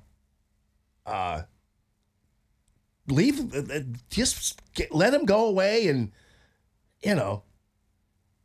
stop dogging the guy every time he turn around. I realize it's bad to commit the crimes, but I thought he was sentenced to federal court. Now he's in a D.C. district court somewhere. It's crazy. So Joe Biden yesterday, is he really ready for a campaign like this? Is he really? See, I think a lot of this is that Biden is jealous. Biden knows he should have run in 2016. He would have gotten beaten by Trump anyway, but Biden knows he should have run in 2016. He would have had a chance. But this is all ego here with Joe Biden. This is all ego. I think he's jealous of President Trump, and I think President Trump reminds him of his own deficiencies. And so this old man is wanting to get a little piece of something here. And I don't think Joe Biden cares whether the Democratic Party wins or not. He just wants to run. And he wants to get into a tussle with President Trump and maybe even threaten to take him out in this back in the schoolyard. Now listen, Biden is not. I guarantee you, if any of us really actually met Biden and had him in our midst, we'd probably like him. He seems to be a likable enough guy. He really does. And he's kind of your typical. I make fun of him, but he's got his sunglasses on and his Camaro and his certs and bourbon breath and Kent cigarette breath. I don't even know whether he smokes. He just looks like he smokes. You know what I mean? I don't mean like ugly or whatever, but he looks like he needs a cigarette dangling out of his mouth, and he needs to be like in a 1981 Camaro. Prowling around. Do you ever see him groping these girls at these Senate swearing-ins? Lord. He's that guy, though. He's that guy, in the office. If you still have one of those after all that's been going on lately this year with the Me Too thing. But there's always that guy who walks up behind you and starts to rub your shoulders. Is there any woman on the planet who actually likes that, by the way? I remember being at Channel 4, there's always that one guy who used to do that all the time. The girls would be like, oh, thank you, when they really just want to kill the guy. Is there anybody that really likes that when a coworker walks up behind them and starts to massage their shoulders? Or for that matter, come up behind them when they're not expecting it and put their hands on their shoulders and start to whisper in their ear? Is that a good look for people? But Biden does that to 13, 12-year-old girls who are just happen to be at Dad's swearing in. And there's Uncle Joe, who won't leave him alone. Groping Joe. Here he is with the firefighters, trying to keep his teeth in, talking to him about the... I'd like you all to... I appreciate the energy you show. Yeah, but you don't have any energy, dude. Step it up a little bit, Joe. Put a little swing in your step, dude. You're a swinger. When I got up here, save it a little longer. I may need it in a few weeks. Be careful what you wish for. It's like, what? Be careful what you wish for. Like, dude, get some Freedent or Efferdent or whatever the heck that is. Be careful what you wish for. I won't play that again. I'd like you all to... I appreciate the energy you showed when I got up here. Save it a little longer. I may need it in a few weeks. Be careful what you wish for. What? Be careful what you wish for.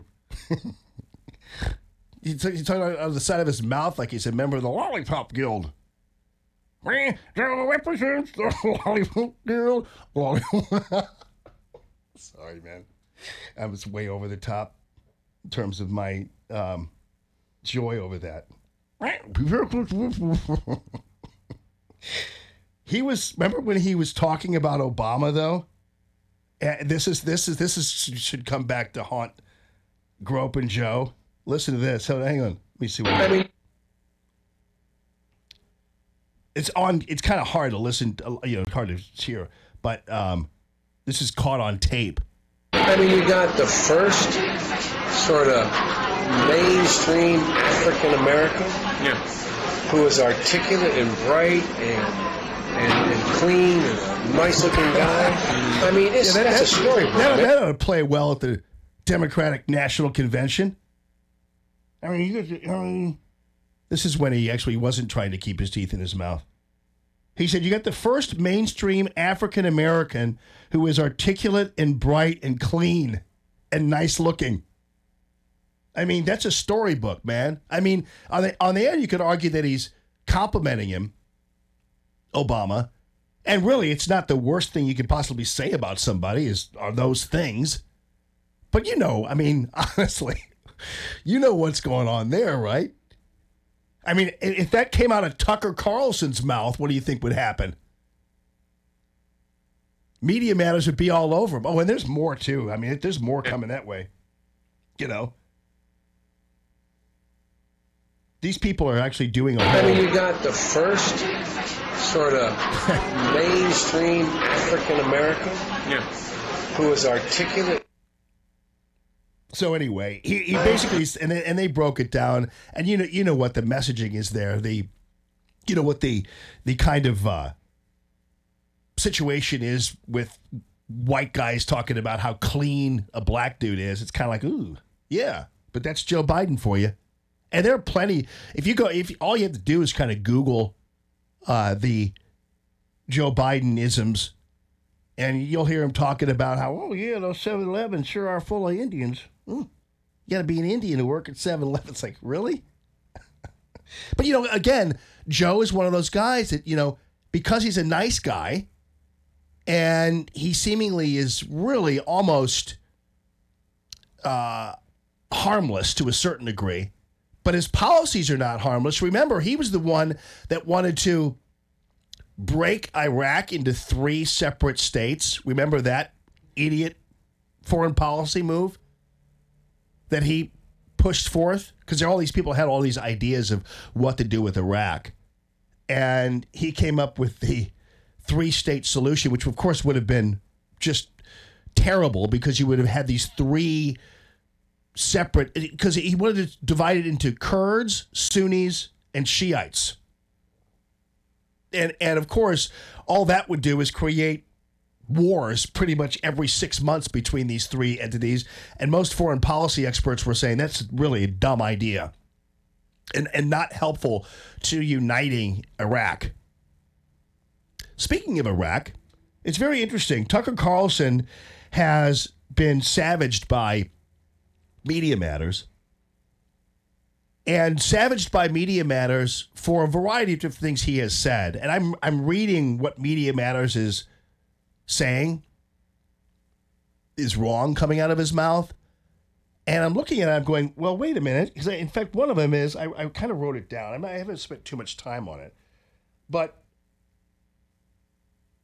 he said that that Iraqis were primitive. He called them monkeys. I wouldn't have called them that.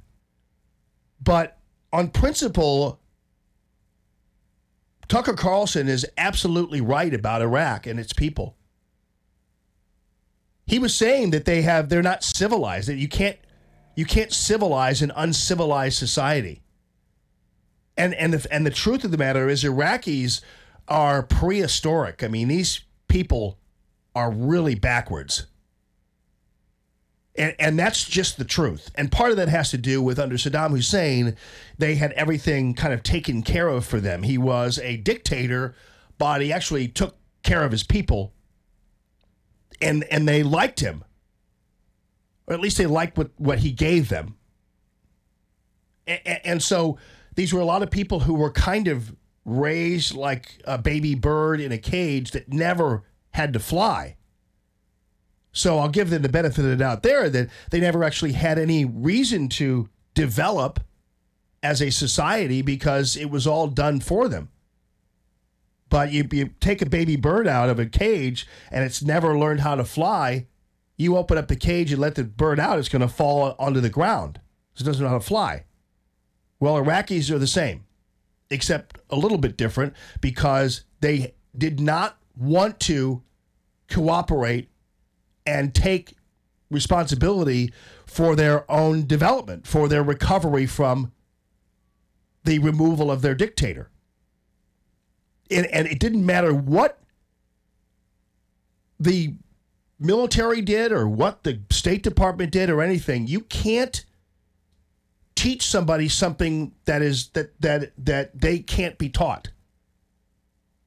And so I will tell you, I know this as a matter of fact, because of the many people I know who were over in Iraq, and one of them having been my son, Ethan, who turned 20 in Iraq with the U.S. Army. And he was a bridge engineer. He got his combat action badge over there because he was pinned down in a firefight that was quickly taken care of by a 50 cal. So thank God for 50 cals. Yeah, they were pinned down in this bridge and getting shot at, he and his buddy. And these, here he is, 19 years old and about to turn 20. And he's sitting there getting pinned down by these guys shooting at him on the bridge. What he would do is he'd guard bridges so that caravans and lines could go through them and do that kind of thing. So they'd sit there and smoke cigs and drink Red Bull and man the bridge. So they got hammered by these people from it was in some kind of building somewhere, but they were getting shot at and shooting back. But but Ethan could hear the bullets and see them hitting the wall and everything. It was pretty crazy. So then what happened is they noticed this was going on, whoever was monitoring the situation, and then they rolled in a 50 cal and just liquefied the shooters. And it was weird because they did that to the shooters, and the older guys were like, don't bother coming over here. Like for Ethan and his partner to go see what happened, because they were like, don't do that, because you're not going to see anything that's pretty. But anyway, Ethan would tell me that the Iraqis had almost no interest in putting any energy into becoming a civilized democracy. They were unteachable. They were people who were primitive. They were prehistoric. And they had no real ability to be organized or take control of their own fate. I think one of the things that was really, and Ethan and his people would see this all the time. And the Iraqis really actually didn't like the Americans too much, some of them. And so, and the way they treated each other, I think that was the thing that was the worst part of Ethan's experience when he was in the military. And I'm not going to go too far into it, but was the inhumanity in Iraq. These people just cared little about anything. This is true. That's not racist. It's a matter of fact. So when Tucker Carlson talked about that, he was right, but he's being hammered for it because he's being called a racist or whatever. But it's not racist to say what is factual. These people, I don't, listen, Americans sometimes don't treat their babies any much better, but he saw a situation one time where just some baby was just born and dumped in a canal, and he saw that. He was like, man, these people just care about nothing. I mean, I guess if you're in law enforcement or you're in any kind of role here in America, you probably see the worst of society too. I get it, but still, these people, and there are Americans who are like that too. They will not take responsibility for their own fate. They won't take responsibility for their own schools, their own jobs, their own this or their that, and so it's hard to teach people who are unteachable. Which is why, of course, why do you think most young people out there love socialism? Because they're lazy. That's why they don't want have to work for anything they really have. They certainly love the idea of free college. But back in my day, I got to tell you that half of us would have refused free college. Don't hand us out free things. We want to work. We want to work for them. But yeah, so it's no surprise that young people are big fans of socialism, because a lot of these young people are brought up and raised to be lazy. The calltammy.com real estate listener line is wide open, people. 844-855-1380. It's Common Sense Radio. More Allman in the Morning coming up on 1380 and 105.3. The Answer. Stuck in traffic? We've got the answer on 1380 and 105.3. The Answer. Starting to see an uptick in traffic volume across the area this morning. Well, a little bit later, we'll be under wind advisory. That kicks off at 10 this morning, making travel a bit difficult later on today. Emergency crews are blocking off the center lane as they deal with a crash southbound 170 just before Airport Road. Watch for delays to begin back at 270. Meanwhile, eastbound 270 getting slower between Lindbergh and 170. Traffic volume picks up as well on the northbound side of 270. Brake lights test on Ferry into Manchester. Northbound 55 tapping the brakes beginning right near Broadway, while the eastbound side of 6440 gets hung up near Clarkson. This traffic report is sponsored by the T.J. Martell Foundation. The T.J. Martell Foundation, music's promise for a cure. To learn more, visit tjmartell.org. That's tjmartell.org. I'm Dominic Fortini with your St. Louis Metro traffic on 1380 and 105.3, The Answer. The Matthew Mitchell Allstate Agency is your answer for whatever when it comes to your young kids who are driving, or your home insurance, or your own auto insurance.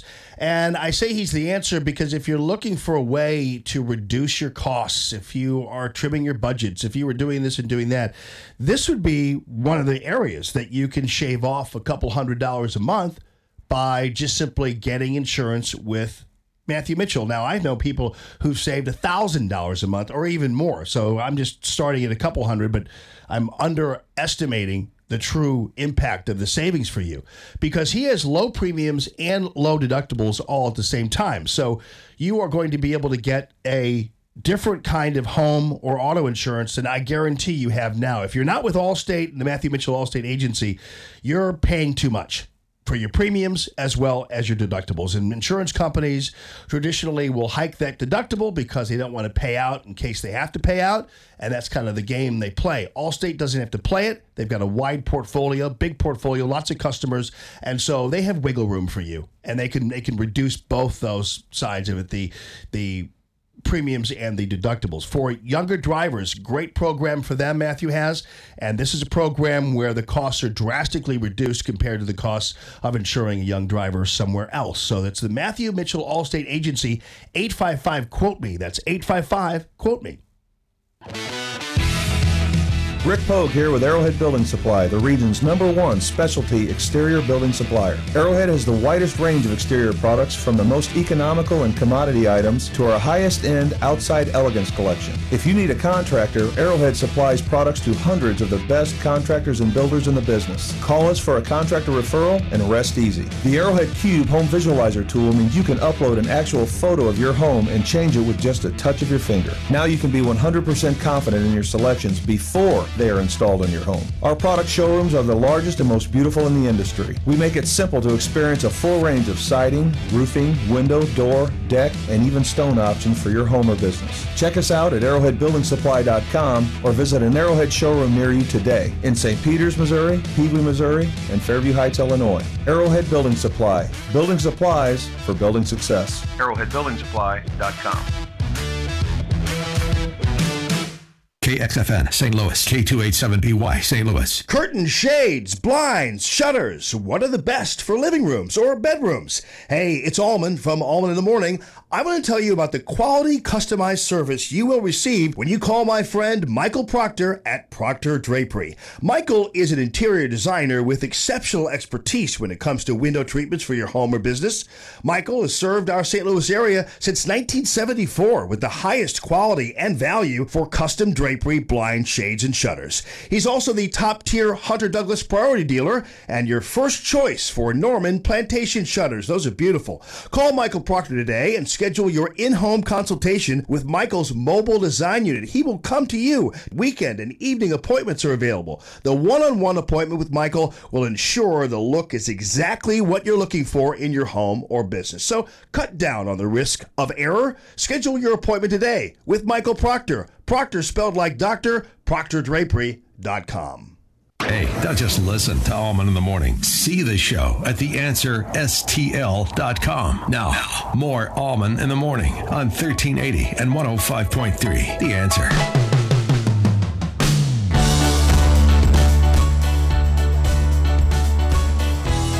Good morning and happy Wednesday to everybody. Oh, it does appear that the networks are very, very excited about the idea of Joe Biden running. They did their whole litany yesterday of because they're actually looking for anybody to cover but Omar, Tlaib, and Ocasio-Cortez, because the networks are feeling a little bit like the other white liberals in the Democratic Party, thinking to themselves, you know, this minority thing isn't working out really well for us. Yeah, because they're hypocrites. They want to keep their minorities quiet. They want to keep them in their place, in their proper place. And so when they push for these people to get elected and help them get elected, suddenly then when they start speaking or talking about what their opinions are or putting forth plans, Nancy Pelosi and the rest of her gang go, oh, now, honey, you know what you need to do. You need to keep quiet. It's sad, really, because it just proves that they really don't care about minorities. They just care about having them at the ready in their hip pocket, just in case. But yeah, the network's very excited about Next Joe. to the race for 2020 tonight, Vice President Joe Biden in front of a crowd today. The Firefighters Association, they were chanting. I mean, he is a former vice president, Mr. Muir, just letting you know. I mean, I realize that you do call these guys presidents and when you address them, like Vice President Biden, but he's a former vice president, just so you know. Joe run. And it was what the former vice president then said There you go. that immediately made news. Will he take on President Trump? Here's ABC's Mary Bruce tonight. Tonight, the clearest signs yet that Joe Biden is on the cusp of running for president. Boy, they're excited about that, aren't they? You can tell in their voice. Thank you, thank you, thank you. Speaking to the very supportive Firefighters Association, the former vice president answering those cheers. Why does the Firefighters Association support Joe Biden? That's my question. What is it about firefighting and firefighting associations that make you want to suddenly turn liberal? I don't get that. Does anybody have an answer for that? If you do, you can call Tammy.com, the real estate listener line, 844-855-1380, 844-855-1380. It's Common Sense Radio. Jazz Shaw from Hot Air on the way. We're going to talk about Boeing. News this hour from townhall.com. I'm Rich Thomason.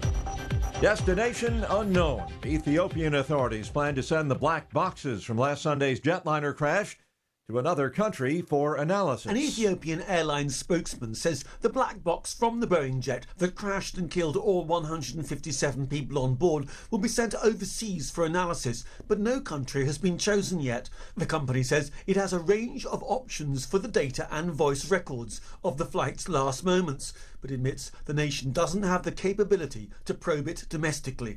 Another key point is that one recorder is apparently partially damaged. Sunday's disaster is the second with a MAX 8 plane in just 5 months and has set off a wave of groundings of the planes around the world. I'm Charles de Ledesma. California's governor placing a moratorium on executions. It is a symbolic move since no one's been put to death in the state in 13 years. It is back to court today for Paul Manafort. Manafort will be sentenced for the second time in as many weeks. He faces up to an additional 10 years in prison. U.S. District Judge Amy Berman Jackson will decide if the sentences will run consecutively or at the same time. She could consider prosecutors' claims that Manafort tampered with witnesses after he was charged and that he lied to investigators even after he pleaded guilty and pledged to cooperate. Mike Hempen, Washington. Desperate rescue efforts underway in Nigeria after a 3-story school building collapsed while classes were going on. Scores of youngsters thought to be trapped in the rubble. The Australian judge sentencing the Vatican's former finance minister for molesting 2 choir boys told Cardinal George Pell, "Your conduct was permeated by staggering arrogance." Pell sentenced to 6 years in prison. Dow futures up 57 points. More on these stories at townhall.com.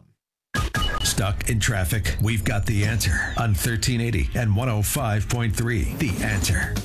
Going to be a bit windy later today, and a wind advisory kicks off at 10. Travel could be difficult thanks to those wind gusts. Southbound 170, crews have pushed that earlier accident that was blocking off the center lane. It's now on the right shoulder before Airport Road, but delays begin right back at 270. Northbound 270, a bit slow. Tesson Ferry into Manchester. Starting to see a few more brake lights on the eastbound side of 44 this morning between Elm and Laclede Station. Eastbound 6440 on the brakes, Boone's Crossing and Timberlake Manor. Also delays 170 into Big Bend. This traffic report is sponsored by Unbound.org. Right now, there are young people across the world facing a tough choice. Continue their dream of education or drop out to help their family put food on the table. You can help change their future in a single moment. See how far your support can go at Unbound.org. I'm Dominic Fortini with your St. Louis Metro traffic on 1380 and 105.3 The Answer. 1380 The Answer. Weather. Cloudy and increasingly windy today. Expect scattered showers and an afternoon thunderstorm around, high 66 as we head into the evening. A passing shower, otherwise partly cloudy, breezy, mild tonight, low 56. For Thursday, windy with sunshine and patchy clouds, high 64.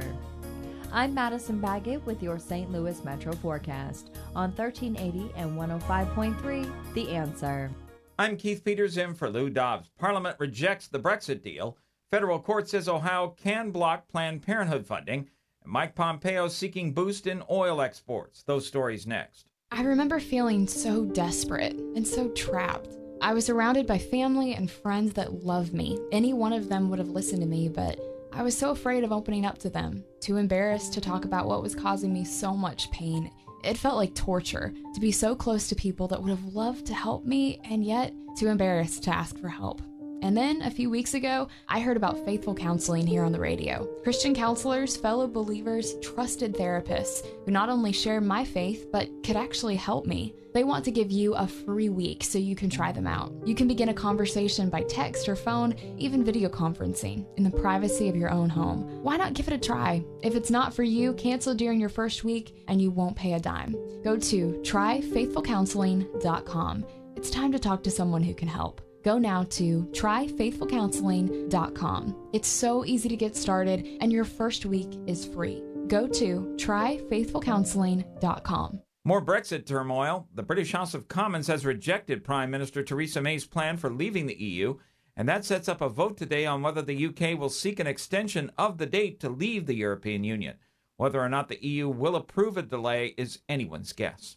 A federal appeals court upheld the constitutionality of an Ohio law blocking state funding for the pro-abortion group Planned Parenthood. The 11-6 action reversed a prior ruling by the same court and handed a big victory to pro-life advocates. U.S. Secretary of State Mike Pompeo has set Tuesday for a meeting with top oil executives as he seeks to boost crude oil exports to Asia. Pompeo also wants the oil companies to support administration efforts to isolate Iran. Please join us for Lou Dobbs tonight at 7 and 10 Eastern on the Fox Business Network. This is the Lou Dobbs Financial Report. Larry Elder explains how hard Trump has been on Russia. The president has been the toughest on Russia than any modern president.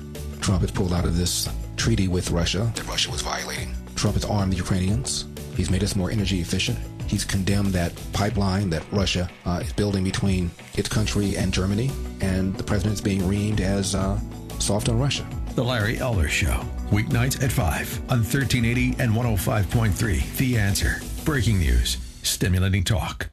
Imagine doing one thing that gives you an entirely different perspective about your place in the world. Think it would be worth it? Dennis Prager here inviting you to join me for a 10-day Stand with Israel tour, a tour through the land of Israel in December 2019. Come with me to get firsthand insight into Israel's fascinating past and promising future. Walk the ancient temple steps, sail on the Sea of Galilee, and so many more unforgettable moments. Return home inspired, renewed, and empowered. If you've ever dreamed of seeing Israel, this is your opportunity. With expert guides and important lectures at key sites, we'll be together in the comfort and safety of luxurious accommodations the whole time. Join me for a life-changing adventure to give you a renewed sense of purpose. Join Dennis Prager and Mike Gallagher for an unforgettable guided tour through Israel this December 2nd through 11th. Book your trip now at theanswerstl.com. Common Sense Radio with Allman in the morning on 1380 and 105.3. The Answer. Give me land, lots of land, and the starry skies above. Don't fence me in. Let me ride through the wide open country that I love. Don't fence me in. Good morning, everybody. Good morning this morning. Hello, dollies. How are you? Happy Wednesday. CallTammy.com. Real estate listener line is open. 844-855-1380. Good morning this morning. Don't forget to download the app at theanswerstl.com. That way you can hear the show whenever you want to, wherever you happen to be. Jazz Shaw from Hot Air is going to be joining us at about 8:35. He wrote a piece, or at least a couple of them, on the Boeing situation and the 737 MAX 8 situation. Actually, he takes a different approach than I do. He actually reported on some of the pilot complaints. There's a clearinghouse of pilot issues and things like that that NASA has. It's a kind of a clearinghouse there. And you can hear from pilots and situations where they filed reports about things. And apparently some of them have complained about the complexity of the MAX 8 and its takeoff system and all of some of the things there. And so there have been complaints about it apparently, but not enough for anybody to take any action. And Boeing has said they're going to try to, at some point, we're going to, I don't know what you do, redo the software or something. But if you really just look at and now apparently the union for flight attendants is telling them if they don't want to fly on the airplane, they don't have to. And also you have the situation where Jazz was talking about how he was giving people advice on how to get refunds if they don't want to fly on the plane. But here's the real problem, though, is I think if you just do the math on this, you're going to realize that, first of all, there isn't a moment. I heard from a guy who used to work at Boeing. He said there's not a moment in the day that a 737 MAX 8 is not up in the air. That's how prolific these flying machines are. They're used all over the joint.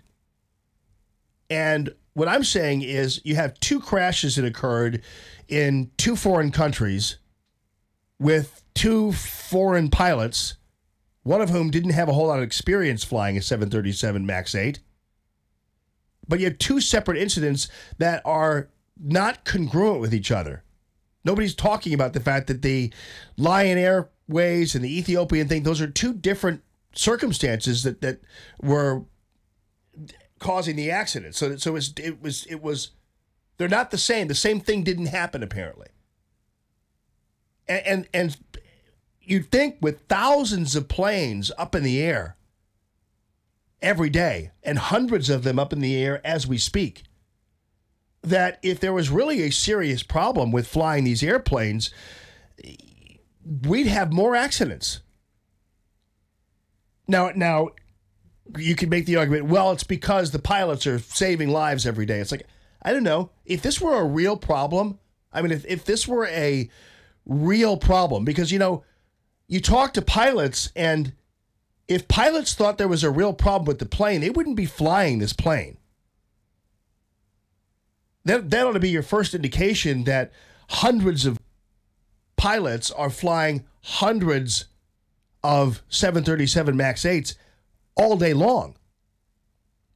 So, and maybe I'm wrong about this, but it just stands to reason that the number of flights and going on every day, if there was a real problem and it was really truly dangerous, we'd have more accidents or more incidents even. But we don't even have those unless there's some grand conspiracy among pilots, flight attendants, and the FAA and the Pentabarate to keep all this quiet. I can't figure out why there's a real problem right now. And of course, we all know that the FAA is being egged on by the news media to ground all these aircraft. The news media knows nothing about this. And there aren't any aviation experts that I've seen yet who've recommended grounding these aircraft, unless you have. I don't know. I haven't seen them. Meanwhile, this is very satisfying. Nick Sandmann has filed a lawsuit. This came down late Tuesday. And this is $275 million in damages. And this 58-page lawsuit is fun to read because it is savaging CNN. They call CNN the facts last mob, falsely attacked, vilified, and bullied Nick Sandmann in order to advance their anti-Trump agenda. Now, we talked to Judge Napolitano yesterday about this, and he didn't think that Nick Sandmann or the Covington kids really had a leg up in this lawsuit. First of all, because it's hard to prove damages on an 18-year-old. Or I don't exactly know how old Nick is, 17, 18. But it's hard to prove actual damages to him because he doesn't have a reputation or a job or anything of that nature. So it's kind of hard to prove damages in that sense. Hang on a second here. Yeah. Why this thing is down is up. put the shades down. Because I'm dark. There we go. How's that look? That's pretty good, doesn't it? It's a lot better. That bright light coming through the window. You guys can't see that on the radio. But if you can see it on the radio, I would immediately get to a patent office and secure that. Just giving you some advice from the Allman in the Morning Show. So anyway, it's 58 pages, and Judge Napolitano, but I tend to think that this is the whole trying of this is going to be what's going to be fun about it. Now, of course, they've said before, hey, don't file lawsuits just on principle. You got to have some meat to them. But actually, this is going to be fun to watch because CNN's finally going to be put on trial, which I like. So the 58-page suit alleged that CNN aired and published at least 4 defamatory television broadcasts and 9 defamatory online articles. In addition to a deleted tweet by CNN political commentator Bakari Sellers that called for Sandman to be assaulted. It came a month after the $250 million suit against the Washington Post. And boy, do they hammer CNN in this bit. This is highly satisfying. Newsbusters.org has a whole article on it and actually has a link to the suit if you want to check that out. But it's very satisfying to read it. So here's what they say. They're actually facts last and suffering from a public perception that it had deteriorated from being recognized as a source of hard news to being considered a mere echo chamber for manipulated and polarized commentary and fake news. They even use that terminology. That's what they describe CNN as. And then, of course, the suit also highlights the network's animosity towards President Trump and says that in a 1-week span, CNN brought down the full force of its corporate power, influence, and wealth on Nicholas by falsely attacking, vilifying, and bullying him, despite the fact that he was a minor, contrary to its facts-first public relations ploy. And then they bring in Nathan Phillips, which is awesome. And it's too bad they're not suing Nathan Phillips. I would just sue him just to grab his drum and just sue them for his to take possession of his drum or make him sell it to pay them. I don't know. You know? We're like $1 million, make him sell his dumb drum. But anyway, the suit blasted CNN for having ignored Phillips' obvious bias and provided Phillips a worldwide platform to spread his lies without any effort whatsoever to verify the accuracy of the inflammatory accusations Phillips was making against children. And that story, man, I'll tell you, that was the biggest bunch of garbage I've ever seen. That whole Nathan Phillips story. When that thing broke. But the media, the way they pounced on it, and you know what? The way the Republicans pounced on it. Tucker Carlson was right to take on the Republicans as much as he did the left. Because these guys also got on the bandwagon and attacked the Covington kids as well. So they weren't any help at all. I'm not saying Republicans are different than Democrats in having to come to their defense, but you'd think they would have. But they didn't. Hey, Steve, you're on line 1, buddy. How you doing? Thanks for calling the show. How are you? Good. How are you? I'm fine, thank you. Hey, I heard Judge Napolitano yesterday. I disagree with everything he said. I understand he's a former judge and all that, but his legal reasoning. Do you mean to tell me that because some kid is 16 years old that every liberal national news media outlet can savage you for several days? And then what about the death threats these kids received? they had to close that school down for a couple days because for security purposes. That's all permissible because the kid's 16. Yeah, and you know what? I think also, Steve, you know what you could do is all you have to do is Google Nicholas Sandmann, right? And what will come up? What will come up is Nicholas Sandmann mistreating a Native American. So it's permanent is what it is. And so I agree with you. I think the judge is being way too conservative on this matter. And as far as I'm concerned, I actually let's just pretend that the judge is right. I say still pursue this, expose this, make them go to trial. Let's put CNN on trial here. I mean, exactly, because that not only his age, but can the news go after any citizen?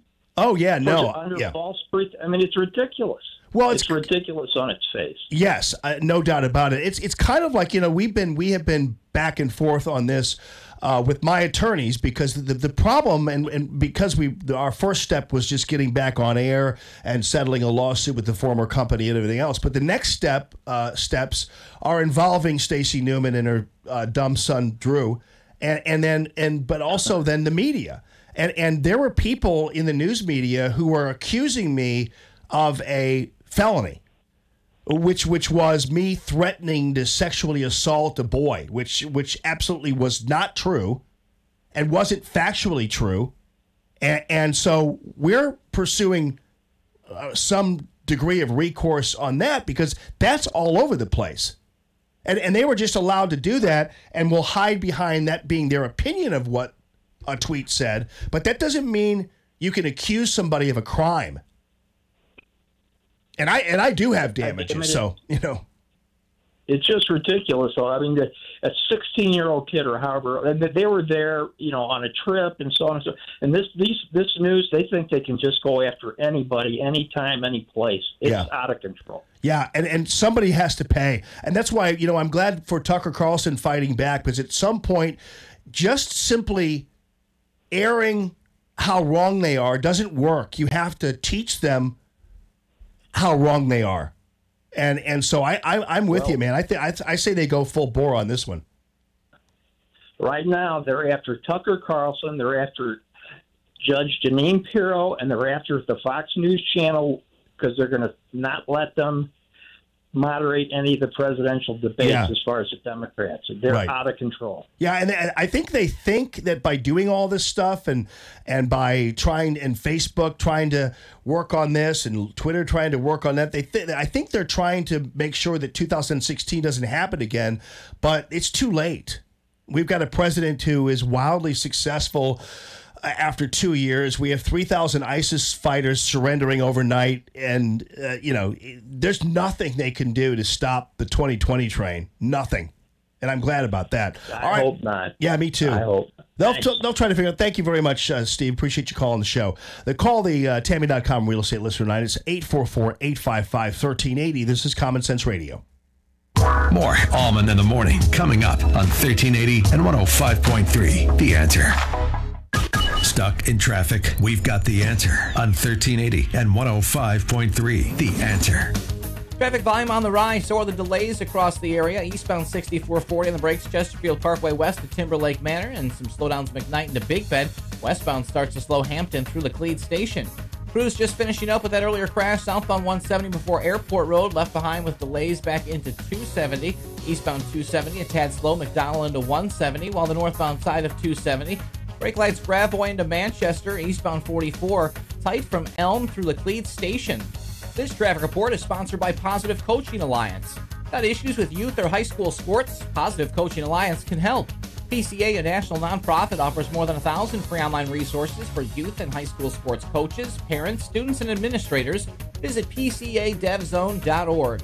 I'm Dominic Fortini with your St. Louis Metro traffic on 1380 and 105.3 The Answer. Hey, folks, let me tell you something about my experience with MyPillow.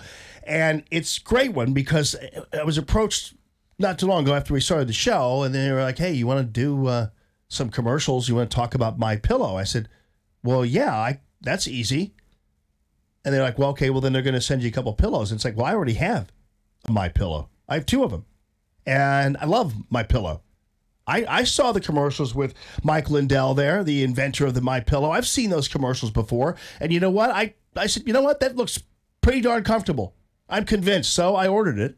And I'm a customer of MyPillow already. So it's really easy for me to talk about MyPillow and all it's going to do for you for a good night's sleep and a contouring to whatever kind of side you sleep on or to your neck and your head. It's really kind of an amazing technology. And the MyPillow right now is offered to you at a great price once you mention my name. And I'll get to that in just a second. They also, though, have the Dream Sheets. Now, the Dream Sheets are coming my way. I do not have the Dream Sheets, but I will tell you these new ones, this new rendition of them at least, and I will tell you that you're getting 30% off the MyPillow Dream Sheets. And the reason why they call them Dream Sheets is because they are very, very comfortable. And when you consider, I don't know whether you know what sleeping cool is. For whatever reason, there are a lot of sheets that seem to kind of rub you the wrong way and don't feel cool. I don't know whether you know this, but why is your bed when you sleep in a hotel so much more comfortable than your bed at home?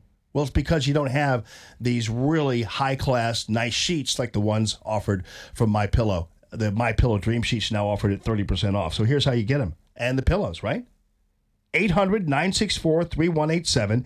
800-964-3187. And to get all the special offers you can get with MyPillow and the MyPillow Dream Sheets, you use the promo code Jamie. Promo code Jamie. Business owners, self-employed, part-time employees, are you struggling to pay your bills because you no longer can afford your health insurance? Hi, it's Mike Gallagher. With Obamacare premiums skyrocketing, higher deductibles, and shrinking networks, let me introduce you to Dryden Camus Insurance Agency as the answer, the solution. Dryden Camus Insurance Agency has non-Obamacare ACA-compliant plans that do not fund abortion. There's no enrollment period, and you don't have to pay for expensive extras like pediatric dentistry or maternity care. Contact Joyce at Dryden Camus Insurance Agency and start saving up to 60%. Call 877-695-0245. That's 877-695-0245, or just go to kddi-ins.com. Cut through the confusion and save money with Dryden Camus Insurance Agency, serving Missouri and Illinois. This is the answer. This is the solution. Dryden Camus Insurance Agency. Just go to kddi-ins.com. Glock Days are back at Denny Dennis Sporting Goods in Fenton, Missouri, March 15th and 16th. Our Glock representative and a Glock armorer will be on site to answer questions or discuss your Glock firearm needs. The first 50 Glock handguns purchased will receive a free Glock range bag during the event. Sight upgrades are available for Glocks, and with a sight purchase, it can be installed on your Glock free of charge. Stop by and take advantage of the huge savings during this event on all Glock firearms, parts, and accessories. Friday and Saturday, March 15th and 16th, Denny Dennis Sporting Goods at 1 Gravois Road in Fenton. Give them a call at 636-349-9447. 636-349-9447. Glock Days are back at Denny Dennis Sporting Goods in Fenton, Missouri, March 15th and 16th. Denny Dennis Sporting Goods in Old Town Fenton is celebrating Glock Days. Like Denny Dennis on Facebook to get in on their specials. Hey, don't just listen to Allman in the Morning. See the show at theanswerstl.com. Now, more Allman in the Morning on 1380 and 105.3. The Answer.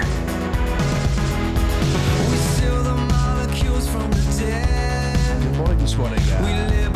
Happy Wednesday to all of you. Coming up, Jazz Shaw from Hot Air. We're going to go back and forth a little bit on the Boeing thing. He has a little bit different take on it than I do, but you'll get all sides then at that point. Also at 9:35, we're going to have Carafano, too, talking about what's happening in Venezuela and the pullout there, and, of course, then the surrender of 3,000 ISIS fighters overnight. While you were sleeping, 3,000 ISIS fighters gave up. So that's pretty interesting news. Also, I'm going to get into a story that's popping up. If you're now white and driving in a car or doing whatever, be prepared today to be blamed for the pollution that is inordinately affecting blacks and Latinos. So that's going to be what you're guilty of today. So just so you know, when you're walking into the office and you hear about that. That's what you're going to have to apologize for today is polluting the air of blacks and Latinos inordinately. So, and you think I'm kidding? No. There's a study out that directly blames white people for polluting the world of blacks and Latinos. I'm just telling you, that's what you're going to have to deal with today. So get ready. Get ready to apologize and resign for whatever you're doing. I was going to talk about this yesterday, and I will just for a second. The mayo chup. The big thing is that Heinz is coming out with all these mixtures of mayonnaise and ketchup, for instance, or ketchup and mustard together in one container. And this is going the way, as far as I'm concerned, of the half paper towel. And I'm thinking, how did companies come up? Who came up with that idea? Hey, boss, we'll save people money by giving them letting them use half of paper towels in the whole one. Johnson, that's a great idea. You're fired. Because, the idea is you want people to use them up faster, don't you? You want people to buy separate containers of mayonnaise and ketchup. How is that good for a company's bottom line to be making it easier for people? Terrible. All right. Phone lines are open. 844-855-1380. The calltammy.com real estate listener line.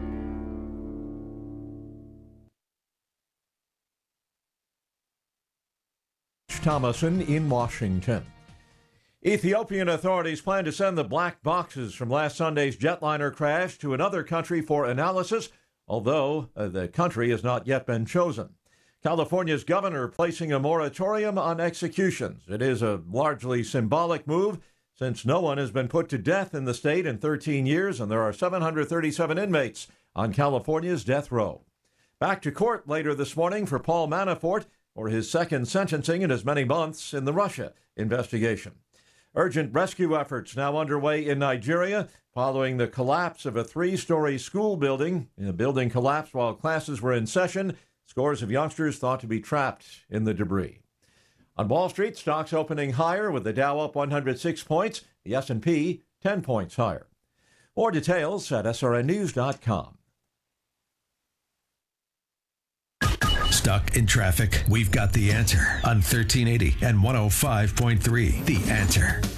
Crews are working a crash this morning, blocking off the right lane eastbound on the Page Avenue extension at Bennington Place. This is going to cause some delays back into the Maryland Heights Expressway with emergency equipment on the scene. We're under a wind advisory that kicks off at 10 this morning. Travel could be a bit hampered later on today. Eastbound 270, still a bit slow between Lindbergh and 170. Northbound 270, heavy still, Big Bend to Manchester. And watch for brake lights on the eastbound side of 44, slowing down traffic between Elm and Laclede Station. This traffic report is sponsored by Positive Coaching Alliance.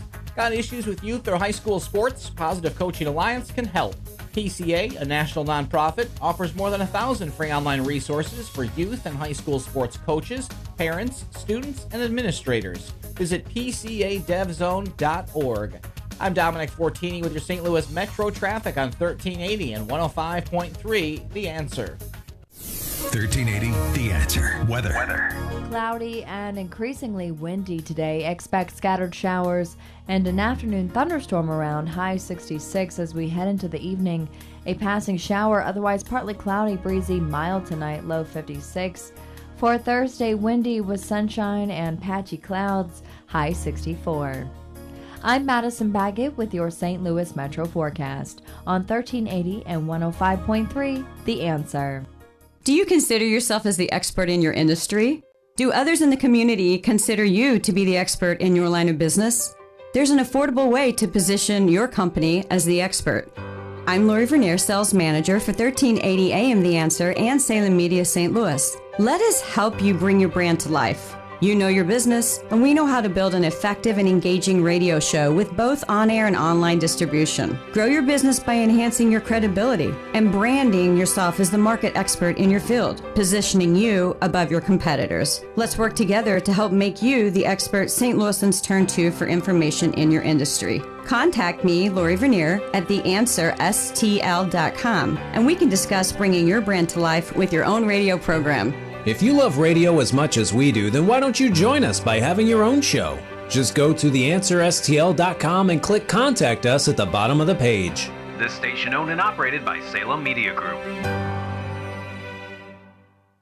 Dennis Prager finds substance in Trump. The elites love form. They love you to sound sophisticated in the NPR way, a certain monotone which betrays little emotion. As my wife put it, Obama had form without substance. This president has substance without form. The Dennis Prager Show. Weekday mornings at 11 on 1380 and 105.3. The Answer. Breaking news. Stimulating talk. Listen to Allman in the Morning with Alexa. Wake up and say, Alexa, play The Answer St. Louis. Now, back to Allman in the Morning on 1380 and 105.3. The Answer.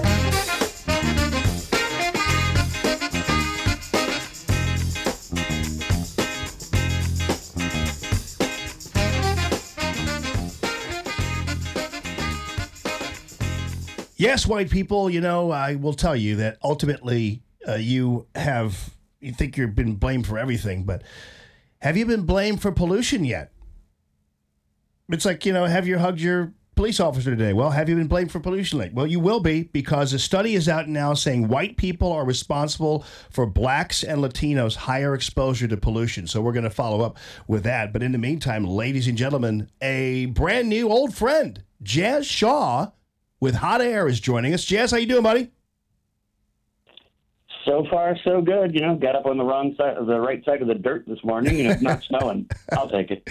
There you go, brother. All right, so this Boeing story, we've been talking a lot about it, and I noticed you have a little bit different take on the story than I did this morning, only because, we're trying to balance reality with fear. And so we see that these pilots, some of them, at least 5 of them we know of, have complained about the operation of the 737 MAX 8. But we have also Boeing basically saying, you know what, there's a 737 in the sky every second of the day, and yet we haven't had a crash or anything like that. But we still have 2 crashes that I don't know are linked, but nonetheless involving these 2 planes. And now we have an FAA that is being pressured into grounding these things. And as you point out in your story, there are flight attendants now who have been allowed to refuse to fly if they don't want to. Who can refuse to fly if they don't want to be in the 737 MAX 8. Well, yeah, and frankly, I don't know what the airlines are doing waiting around for the FAA at this point. Initially, I confess, the first time I wrote about it, I was like, this isn't much to go on. It just could be a sad coincidence, and, we probably shouldn't panic too much. What we're hearing now ties in with some interviews that we did with pilots after the MH3, whatever it was, the Malaysian one that disappeared a while back. And this is disturbing. I mean, yeah, it might be just 5 pilots, but keep in mind, there's only 350 of these MAX 8s in operation around the world, and there's barely 50 in the United States.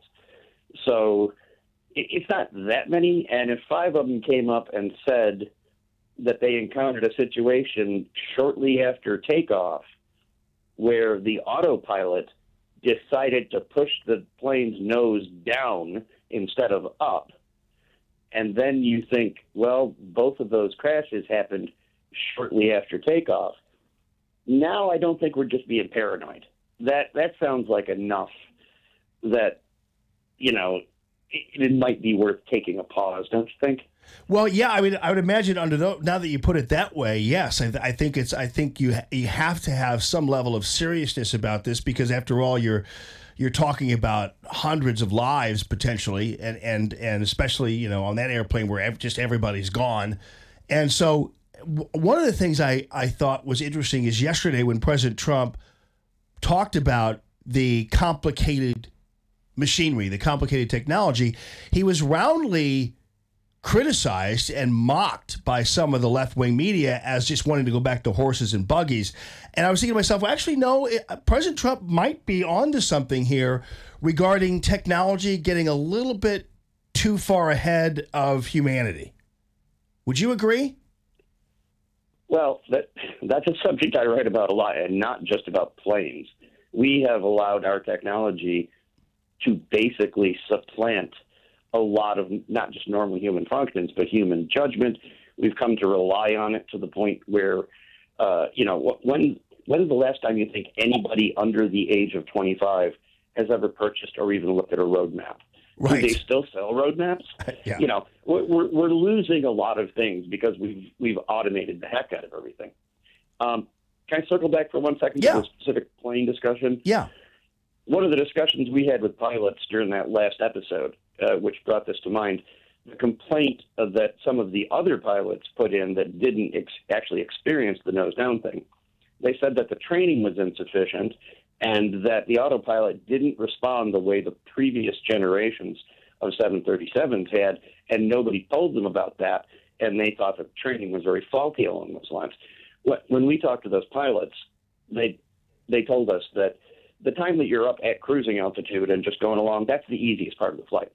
The two real tense parts are the takeoff and the landing. Now, during takeoff, if something goes wrong, you only have a couple of 100 feet of air under you, so you have to respond very quickly. And they're trained. The first thing they look for is, did we start losing engine power? Did an engine go out or power down? If that's the indicator they see, they have a very strict set of guidelines they automatically go to get the situation under control. If the engines are fine, the next thing they look to is if they lost flap control, ailerons, maybe because of a loss of hydraulic pressure. If they see that response, they have something they go to. If those two things are fine, the third item you go to on the checklist is that the autopilot screwed up and had to be reset. But with this autopilot, if you reset it, you're just letting it go back to what it was doing, which was trying to push the plane's nose down. Right. So I'm not saying this is definitively it. I'm just saying there's enough cards stacking up in this little house of cards that at this point, if I was the airlines, I would be saying, yeah, we might want to take a break and check this out. Yeah, especially if it's not going to have that much of an impact. I was under the assumption that they were all over the joint, and I didn't know the Max 8 was actually kind of a separate level of 737 in terms of its being prolific here in the United States. I thought Southwest Airlines only flew them, but I guess they don't. So here's the thing, though, and you mentioned the map situation. I tried to explain earlier to people regarding the whole technology discussion, is that imagine, though, okay, so you're reliant on your phone for your map now, but have people ever been in a situation where they're out in a rural area or out someplace and suddenly you don't have a signal, and suddenly you don't have a backup, you don't have a map because you didn't think about it because you figured you were going to rely on the technology instead of the actual paper, and now you're stuck. And I think what's happened is people, and I think similarly in terms of some levels of aviation, that you're having people who are losing their skills because the computers are replacing them. And so then you're finding a situation where even in a situation where there's a catastrophe where something breaks down, your skill level isn't high enough to recover and wrestle the power of the plane back from the plane.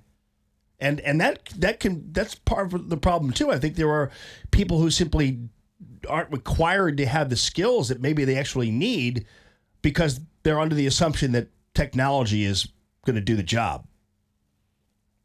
Yeah, I don't think I'm going to go quite that far because I think pilots are more of an exception. They go through so much training and retraining constantly, but at the same time, they do fall into patterns of doing the same thing over and over again. And like I said in the previous example, if your training tells you the third thing you check is to reset the autopilot, and you've only got seconds to make a decision because the plane's screwing up and you're 300 feet off the ground, which is nothing, then you're just going to hit the button.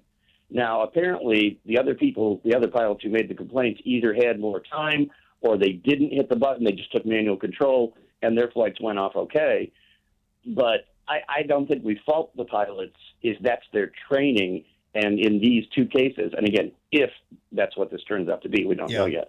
But if their training told them, step 3, reset the autopilot, and they did that, and the autopilot immediately pushed the plane into a nosedive again 300 feet above the ground, then I don't know if that's really qualifies as pilot error. It does sound like their complaints are valid, that they didn't get good enough training.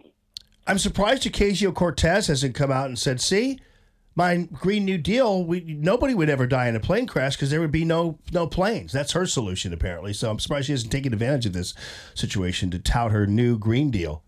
But since you write... Yeah, we're all going to have hypersonic trains. Yeah. Right. Yeah, what could go wrong with that?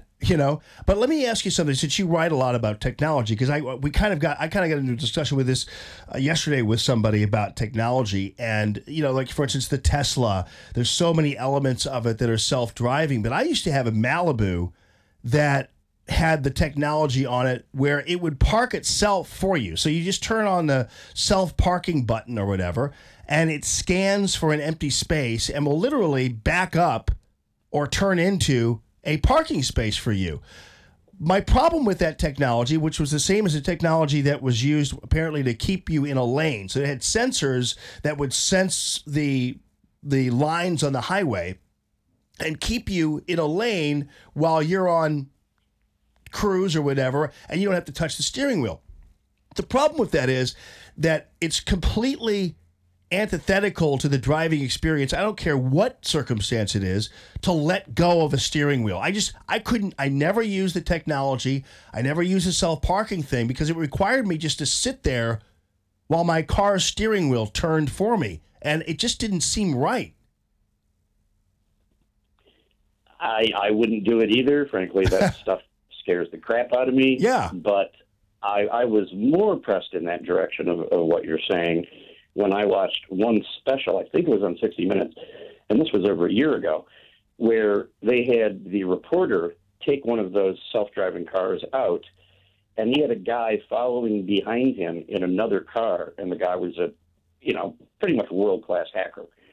And they were talking to each other on the phone while this was going on, and he goes, hang on, I'm taking control of the car, and suddenly the car's brakes slammed on. Oh. Because he had hacked into it. And you can't do that to a car without that technology, but the cars with all these bells and whistles and stuff you're talking about, it is open to exploitation if people are smart enough. No doubt about it. It'd be really terrible if there was a situation regarding airplanes that are similar, but that wouldn't be surprising to me. So in the end, I guess there's got to be.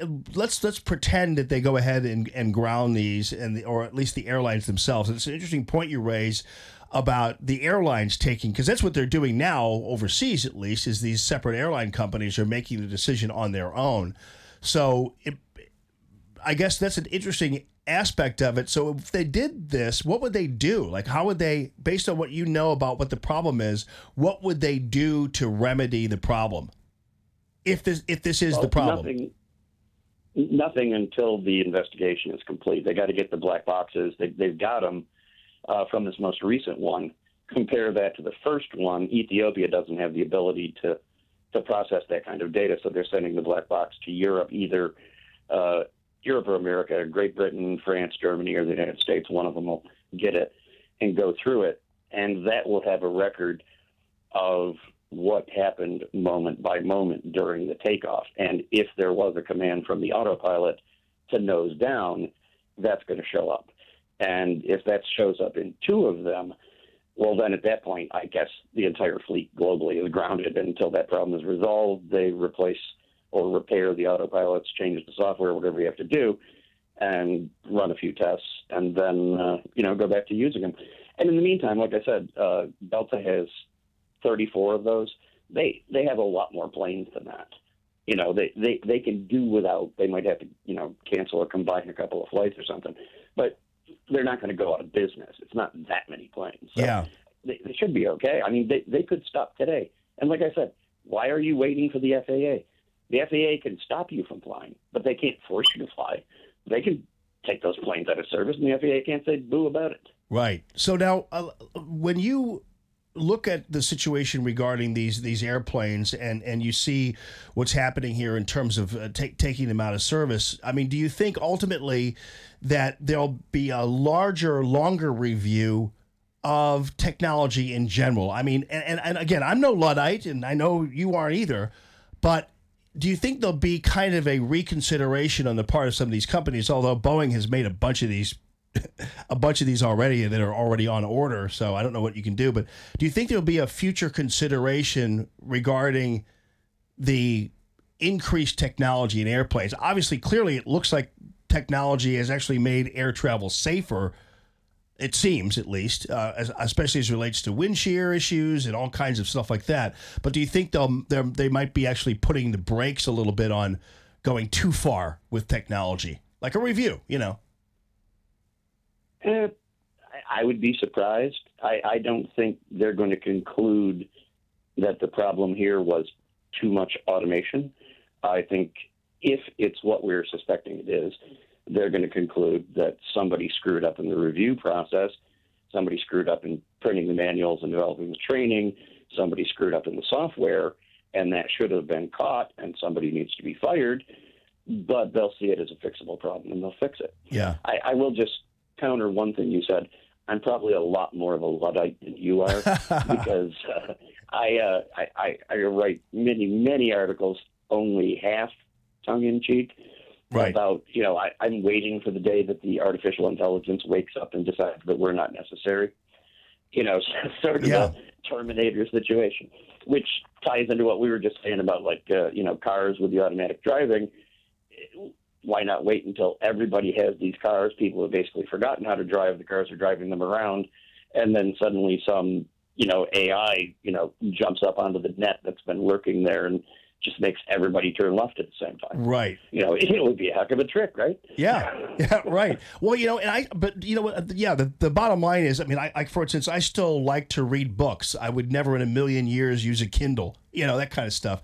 I'm a totally, this whole idea of the flying car, I try to tell people, I could say, that's the most ridiculous thing. First of all, we can barely manage four-way stops, at least here in St. Louis. And I said, imagine every car that you see on the side of the road with its hood up. Imagine what that would be if it were a flying car, and it would be through your roof while you're watching TV. That's where that car would be. So, I'm probably closer to you than you even imagine on that. Have you ever been, by the way, to this? This is an interesting site. I used to go on there when I did a lot more investigative reporting for TV earlier in my career. And there's that clearinghouse of info at NASA, I believe, where pilots and other people in the airline industry file anonymous complaints and stuff like that. Have you ever been on that site before? Can't remember what it is, but no, I hadn't even heard of that site until that report came out today. Yeah, I wasn't even aware it existed, but now I definitely would like to go browse through it. Yeah, it's pretty interesting. There's a lot more interesting information out there, even on top of the. You'd be surprised how many problems they have, but it's a self-reporting thing, an anonymous reporting, so it's usually, but it's fairly reliable, I would think, and interesting. Hey, is that you with a flamethrower we see? Well, yes. Although I should clarify, it's me with not a flamethrower. That's the name of it. It says so right on the box it came. Oh. That's pretty cool, man. I bought that from Elon Musk last year. He was selling them for about 48 hours. They sold out instantly, but I was one of the first ones who got in there, and I think I was like the 500th person or so, and ordered it from him, and then it showed up in the mail one day, and we've just been having little flamethrower parties over here. Wow. Do you so is that so he only had like 500 of them? I didn't even hear about this thing. No, he had 20,000. Oh. But they sold out in he put the offer up on Twitter, and I just happened to be there on Twitter, and I followed him and saw it, and we jumped on it right away. And he said, "We're only selling 20,000. That's all we're going to be able to make." And they were gone the next afternoon. Wow. I bet he sold 20,000 of them at $500 a crack in 2 days. Oh, wow. I wonder if they are, you'd imagine maybe online, I'm not quite sure eBay would sell something like that, but you'd imagine somebody got a couple and they're just trying to resell them too. So now... Oh, when they started shipping, somebody sold theirs unopened, box unopened, brand new condition. It was a matter of a few days tops after they started shipping. And I think the first one sold for, it was nearly 2,000. Wow. Okay. Now, and I hate to sound really dumb about this thing, but so what do you what's in it? What makes the flame? Like, is it gasoline or what is that? No, a liquid-based flamethrower would in fact be illegal. This is just an industrial natural gas tank. Oh, wow. And it's a narrow one that mounts right on top of the gun. And it's only good for a minute and a half or 2 minutes per tank. I've gone through a bunch of them, but they're really fun. Oh, I bet. Can you cook with them? We roasted marshmallows. Oh, you did? You wouldn't want to eat it when it was done. We've melted peeps and bananas and fruit and blocks of wood and things like that. Oh, I bet. I love it. So, all right, Jazz. Well, thanks a lot for the illumination. Real quickly, though, and I'm over my break, but I forgot the one piece of information that you put in at the tail end of your article the other day, which was very useful to the flying public, because there are a lot of people, if they feel like they don't want to fly in one of these planes, can you get a refund if you don't want to fly in the airplane? Not so far, but there are steps you can take. As I said in the article, only 2 of the American carriers, Southwest and American Airlines, have these planes. If you fly Delta or United or any of these smaller, tree hopper services, things like that, you're not going to get put on one of these planes.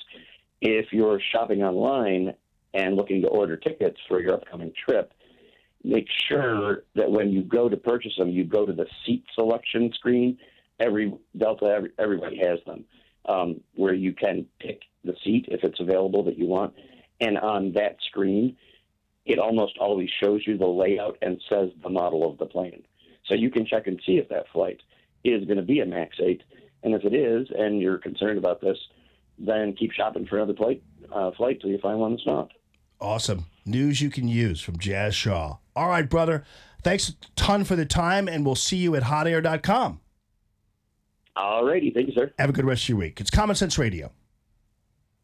Live from the Arrowhead Building Supply Studio, this is Allman in the Morning on 1380 and 105.3. The Answer.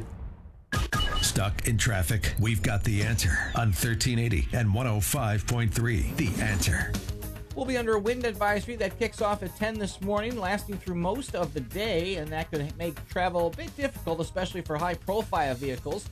Emergency crews have blocked off the right lane on the eastbound side of the Page Avenue extension near Bennington Place. This has created some delays with emergency equipment on the scene back through Maryland Heights Expressway. Southbound 170, still on the brakes, Brentwood to 6440. Watch for some tight conditions northbound 270. Brake lights coming on Big Bend into Manchester. Leftover slowdowns continue on the eastbound side of 6440 from 170 to Big Bend. This traffic report is sponsored by Think It Up. Think It Up's a new initiative to activate student-powered, teacher-led learning projects. Students and teachers, how can you spark great learning experiences in your classrooms today? Join at thinkitup.org.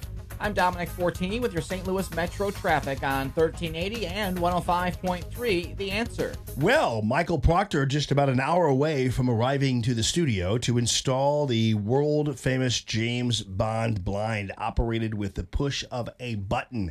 And Michael is a great guy. He's my window treatment guy. Has done a number of treatments for me at the house, including side panels in the dining room. We've got a Norman shutter up in the bathroom upstairs, and he's done all kinds of beautiful shades in the living room.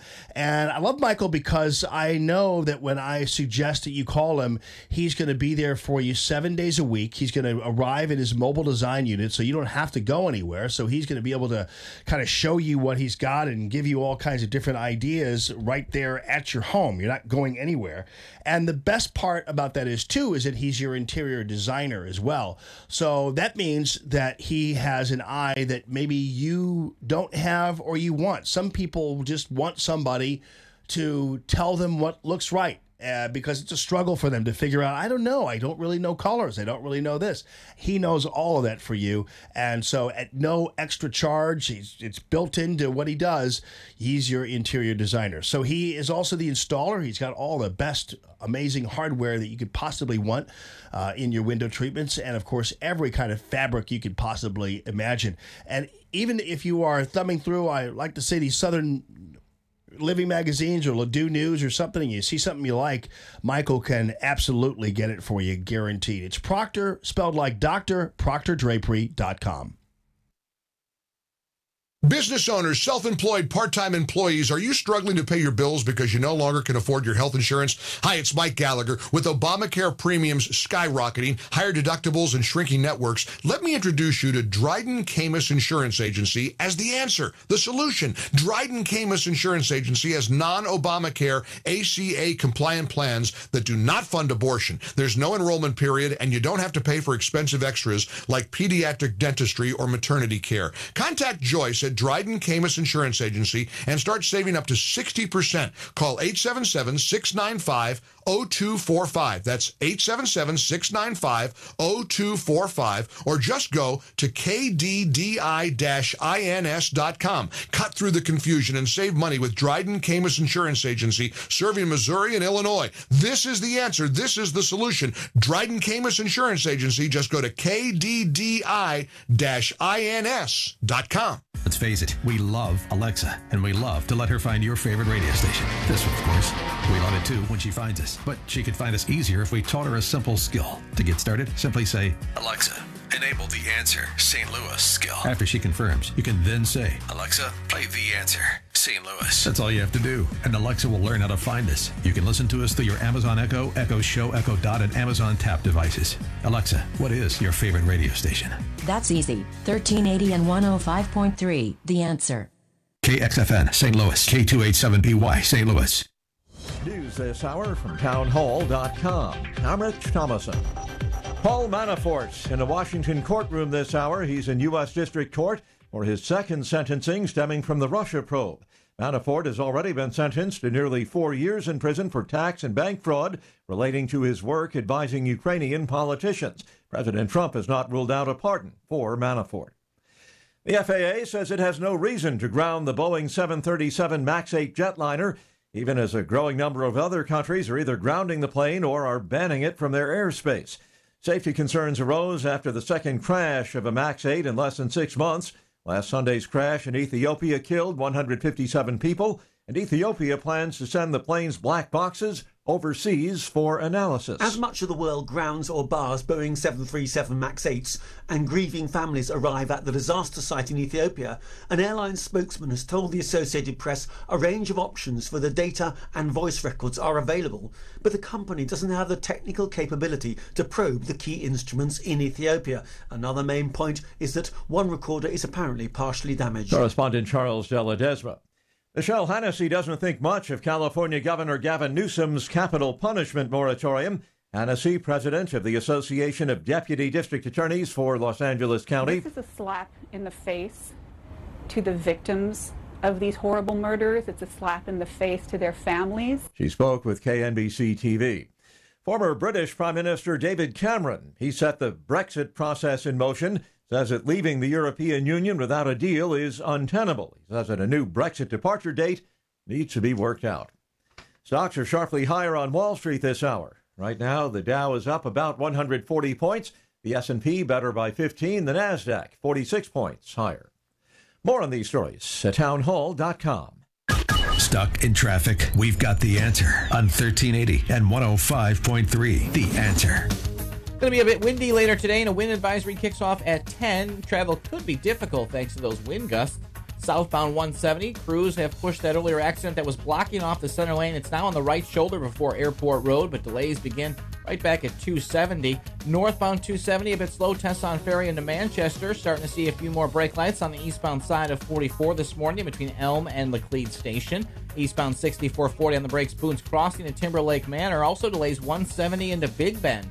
This traffic report is sponsored by Unbound.org. Right now, there are young people across the world facing a tough choice. Continue their dream of education or drop out to help their family put food on the table. You can help change their future in a single moment. See how far your support can go at Unbound.org. I'm Dominic Fortini with your St. Louis Metro traffic on 1380 and 105.3 The Answer. 1380 The Answer. Weather.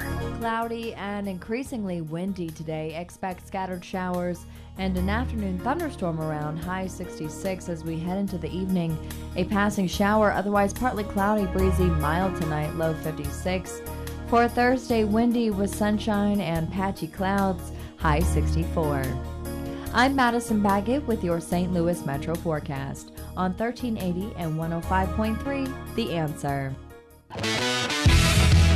Rick Pogue here with Arrowhead Building Supply, the region's #1 specialty exterior building supplier. Arrowhead has the widest range of exterior products, from the most economical and commodity items to our highest end outside elegance collection. If you need a contractor, Arrowhead supplies products to hundreds of the best contractors and builders in the business. Call us for a contractor referral and rest easy. The Arrowhead Cube home visualizer tool means you can upload an actual photo of your home and change it with just a touch of your finger. Now you can be 100% confident in your selections before they are installed in your home. Our product showrooms are the largest and most beautiful in the industry. We make it simple to experience a full range of siding, roofing, window, door, deck, and even stone options for your home or business. Check us out at arrowheadbuildingsupply.com or visit an Arrowhead showroom near you today in St. Peters, Missouri, Peabody, Missouri, and Fairview Heights, Illinois. Arrowhead Building Supply. Building supplies for building success. arrowheadbuildingsupply.com.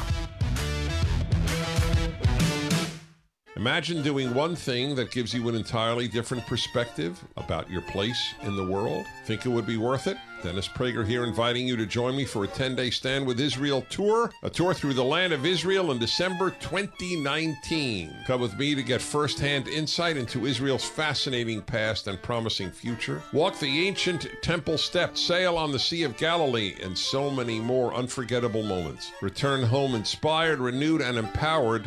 If you've ever dreamed of seeing Israel, this is your opportunity. With expert guides and important lectures at key sites, we'll be together in the comfort and safety of luxurious accommodations the whole time. Join me for a life-changing adventure to give you a renewed sense of purpose. Join Dennis Prager and Mike Gallagher for an unforgettable guided tour through Israel this December 2nd through 11th. Book your trip now at theanswerstl.com. This hour of Allman in the Morning is brought to you in part by Dr. Anna Smith. Come see what your smile can be at Dentistry with TLC. Common Sense Radio with Allman in the Morning on 1380 and 105.3 The Answer. Give me land, lots of land, and the starry skies above. Don't fence me in. Good morning this morning, everybody. Happy Wednesday to all of you. Coming up, Jimmy Carafano is going to chime in on the situation there in Venezuela, as I call it, and plunging into darkness.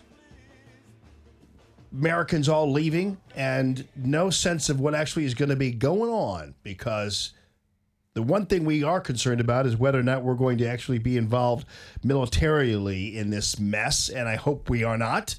And we'll talk to Jim about that, as well as about overnight news that the 3,000 ISIS fighters surrendered. Meanwhile, am I alone in this viewpoint, or I'm really trying hard to give a rip about what's happening in Britain? Stories from Britain are so boring pretty much all the time. I don't know why. When I hear stories about the royal family, I'm like, well, and then this Brexit thing, I'm trying to figure that out. And so, and I feel like I like the Brits because they have helped us as strong allies in the war, and their soldiers are awesome, and their military is great, and I've appreciated what they've done. But I also do remember at one point how hard it was and how hard we fought to get away from them. And so I'm thinking to myself, I really don't have any real interest in delving into what's happening in Britain, but just for the sake of letting you know what's happening in Britain, just because Brexit has been important as an independence move that Americans who are independent appreciate. A lot of people have said this Brexit thing, and that is Britain leaving the European Union. A lot of people have seen this as an example of kind of the Trump vibe reaching over into Europe. And so you have this people breaking away from the traditional governmental molds, and this is no exception here regarding Brexit. So there were a lot of people who were really fans of that whole thing. So last night, or overnight, I guess you could say, the House of Commons went ahead and killed off the Brexit deal. It was a 391 vote to 242. And it was chaotic. It was crazy. It was people were, Parliament was going nuts, and Theresa May was crabbing about it, and it was quite a melee. And so keep in mind this happened like 3 years ago. This decision, I remember when it happened, and there was the exit referendum to leave the EU, and so Britain is just 17 days away from leaving the European Union, and yet 17 days out, the House of Commons says, nope, we're not going to leave the European Union. That's how it's going to go. Now, I can't quite figure out why these individuals don't want to leave. And you'd think that would be perfect for them. I mean, I go back to this whole idea that once these European countries got involved with the European Union, they kind of lost their own identity. I remember being in Italy, and one of the saddest things for a lot of Italians is they don't use Italian money. They use the euro, it's just everybody uses the same money. And really, to tell you the truth, currency and stamps and things like that are a nation's identity. It's a way for them to express their identity. And I think a lot of and I don't think it's a big deal, but it is still something to kind of lose your identity and then just use the same coins that Germans are using, whatever. So there's something to be said for wanting to become you're on your own more and to become part of something smaller as a part of something bigger, and not to be absorbed into some big European Union or what have you. And so look at this. I'm looking at Gia Valenti on the TV. She's got her Coriezu dance crew there. She's on Fox 2, Gia is. Isn't that funny? But this is not for her parenting thing. This is for her Coriezu Academy dance class, because she teaches dance over there. Gia Valenti does. Awesome. Good for her. But say hi to her on Facebook when she gets back in. Tell her she did a great job. She looks great with all of her kids there. Fantastic. Anyway, so I'm having a hard time getting interested in this story, because I think it's fine, but I don't really care all that much about what's going on in Britain, to tell you the truth. And so it's hard for me to get involved in it. Now, one thing I do want to talk about is this study that has come out showing, and this is a study, and this is no just crazy. Well, I think it is crazy, but this is no slouch of a study here, folks. This is from the Proceedings of the National Academy of Sciences, and it is claiming that white people contribute more to pollution than black and Latino people. But blacks and Latinos suffer, though, more greatly at the hands of the white polluters than white people do. So USA Today decided to report on this story thusly: the air that Americans breathe isn't equal. So now apparently it's air inequality now that you have to apologize for if you're white. Blacks and Hispanics disproportionately breathe air that has been polluted by non-Hispanic whites, according to a study. That's the USA Today. The new research quantifies for the first time the racial gap between who causes pollution and who breathes it. And so there's a portion in the study called significance. It's online. And here's what it says: racial, ethnic disparities in pollution exposure and in consumption of goods and services in the U.S. are well documented. Some may find it intuitive that, on average, black and Hispanic minorities bear a disproportionate burden from the air pollution caused mainly by non-Hispanic whites. Our pollution inequity metric, this is great, isn't it? The pollution inequity metric. Like, we need another thing to be blamed for. Our pollution inequity metric is generalizable to other pollution types and provides a simple and intuitive way of expressing a disparity between the pollution that people cause and the pollution to which they are exposed. They say that 100,000 Americans die from pollution every year. Is that true? That can't be true. More than car crashes and murders combined. That's impossibly. There's no way that's true. In fact, I've never heard. Every time I hear lists of the way people die, and if you have some insight into this, call the Tammy.com real estate listener line at 844-855-1380. Every time I see like a story or a list of how people die, pollution's never been part of that list. I mean, I saw a list that said opiates have surpassed car crashes and that kind of thing, but I've never seen pollution causing 100,000 deaths a year. That doesn't. How are they getting that information? But the USA Today article never explains the exact causes of death and how they relate to pollution. So does somebody die of asthma or... it doesn't make any sense.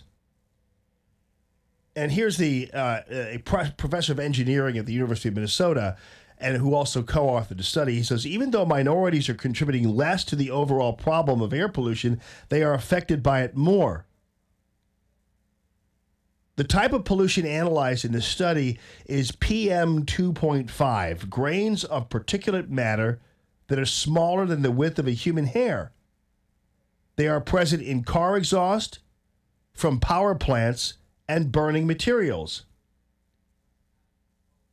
So the study found that Black and Hispanic Americans bear a pollution burden. Blacks are exposed to about 56% more pollution than is caused by their consumption.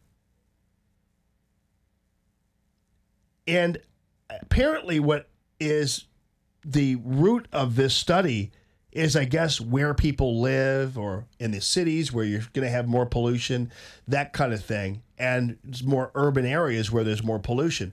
But here's the thing. Doesn't it basically stand to reason that that would be the case? That blacks and Hispanics have more exposure to pollution than they cause, mainly because of their population numbers. I mean, when you realize that blacks make up 11% of the population, then of course it stands to reason that they don't probably cause as much pollution that as whites do, because there are more whites, right? So why do they need a study to conclude that? I mean, my assumption is that if you had more black people, they would be probably sharing the pollution victimhood more equally with the whites. But if there are more whites, you know, there are going to be more whites responsible for more pollution. I don't see how this is an issue. Unless, of course, you just want to make it one and you want to figure out another way to have minorities as victims, and this is just another way. This would be a stretch, though. I don't think even the looniest of loons is going to come out and make this an issue. Like, I don't think there's going to be... I don't think there'll be anybody marching over this. And I don't believe there's... I don't believe they're going to be anybody really kind of making this an issue. I don't think Al Sharpton's going to make this a cause of the National Action Network. But it's just another example where they're trying to create a problem where they can identify the evil white man as opposed to really doing any good for the good of the United States. Now, keep in mind, too, that we've got still this figure of 100,000 deaths caused by pollution, which seems to be like a real big vat of garbage to me. And if you're USA Today and you're kind of dovetailing that into an article, aren't you at some point wanting to say, wow, that's a big story? Because I don't know about you, but to me, that's a pretty big story.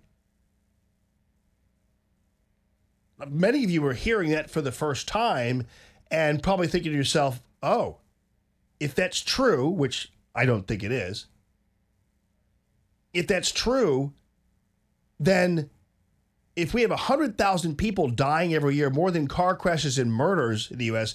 due to pollution, we need to find out, like, what's causing that? What is that? Instead of just stuffing it into an article about something else. You know, what? That's a big story. Or am I mistaken?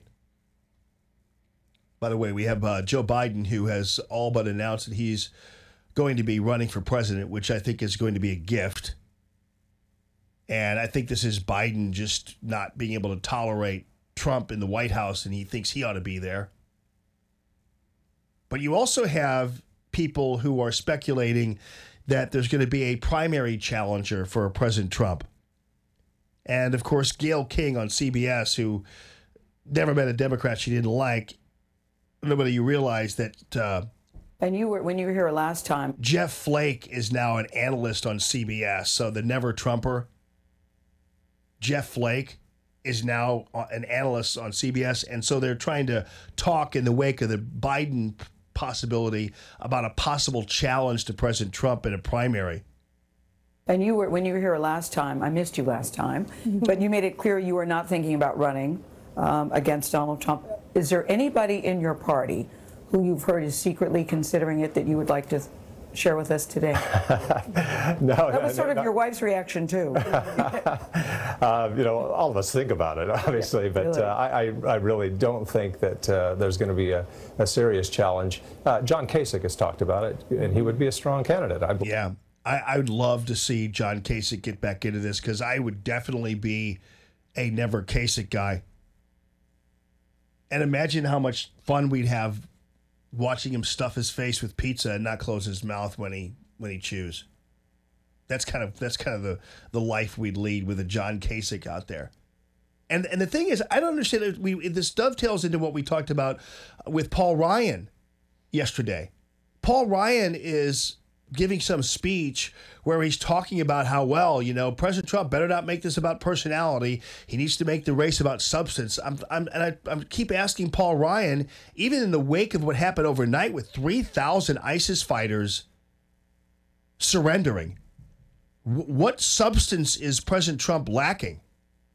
And why wouldn't President Trump focus on substance? Because there's a lot of substance out there. There is a budding economy.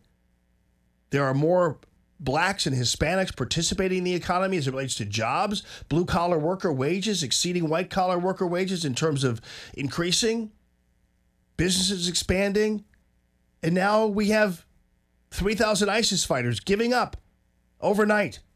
So I'm not quite sure who Paul Ryan and Jeff Flake and Kasich, who are they? Who are they trying to reach? Like, what Republicans are going to go for these guys? Or will they just say, he tweets too much? Like, oh, okay.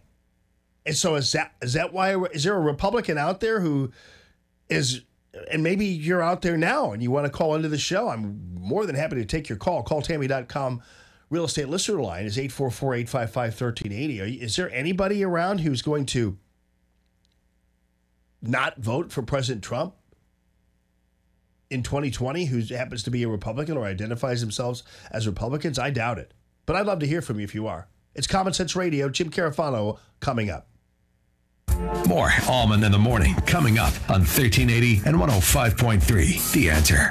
While cleaning out the attic, I ran across my father's classic Winchester rifle. Wanted to give it to my son for his birthday, but I didn't know what it needed in order to be restored. So I took it to Razorback Armory for a cleaning and performance check. What a great birthday present it was. My son uses it and will pass it on to my grandson someday. I know that would make my father happy if you were here today. Restore your guns to the condition they deserve. Visit the pros at Razorback Armory in De Pere, just east of 270 on Manchester. RazorbackArmory.com.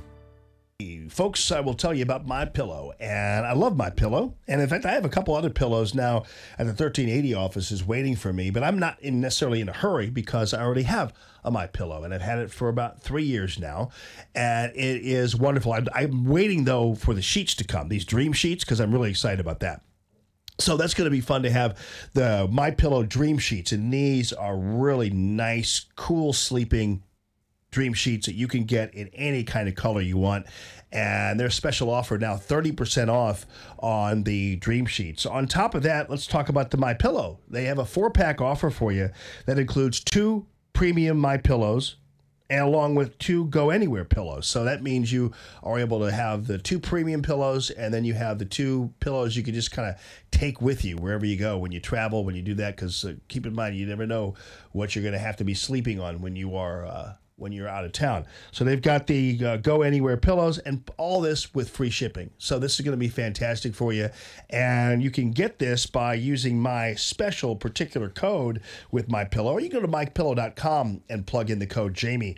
But you can call them too. 800-964-3187. That's 800-964-3187. 800-964-3187 to get the special offer. Just use this promo code Jamie and you're in.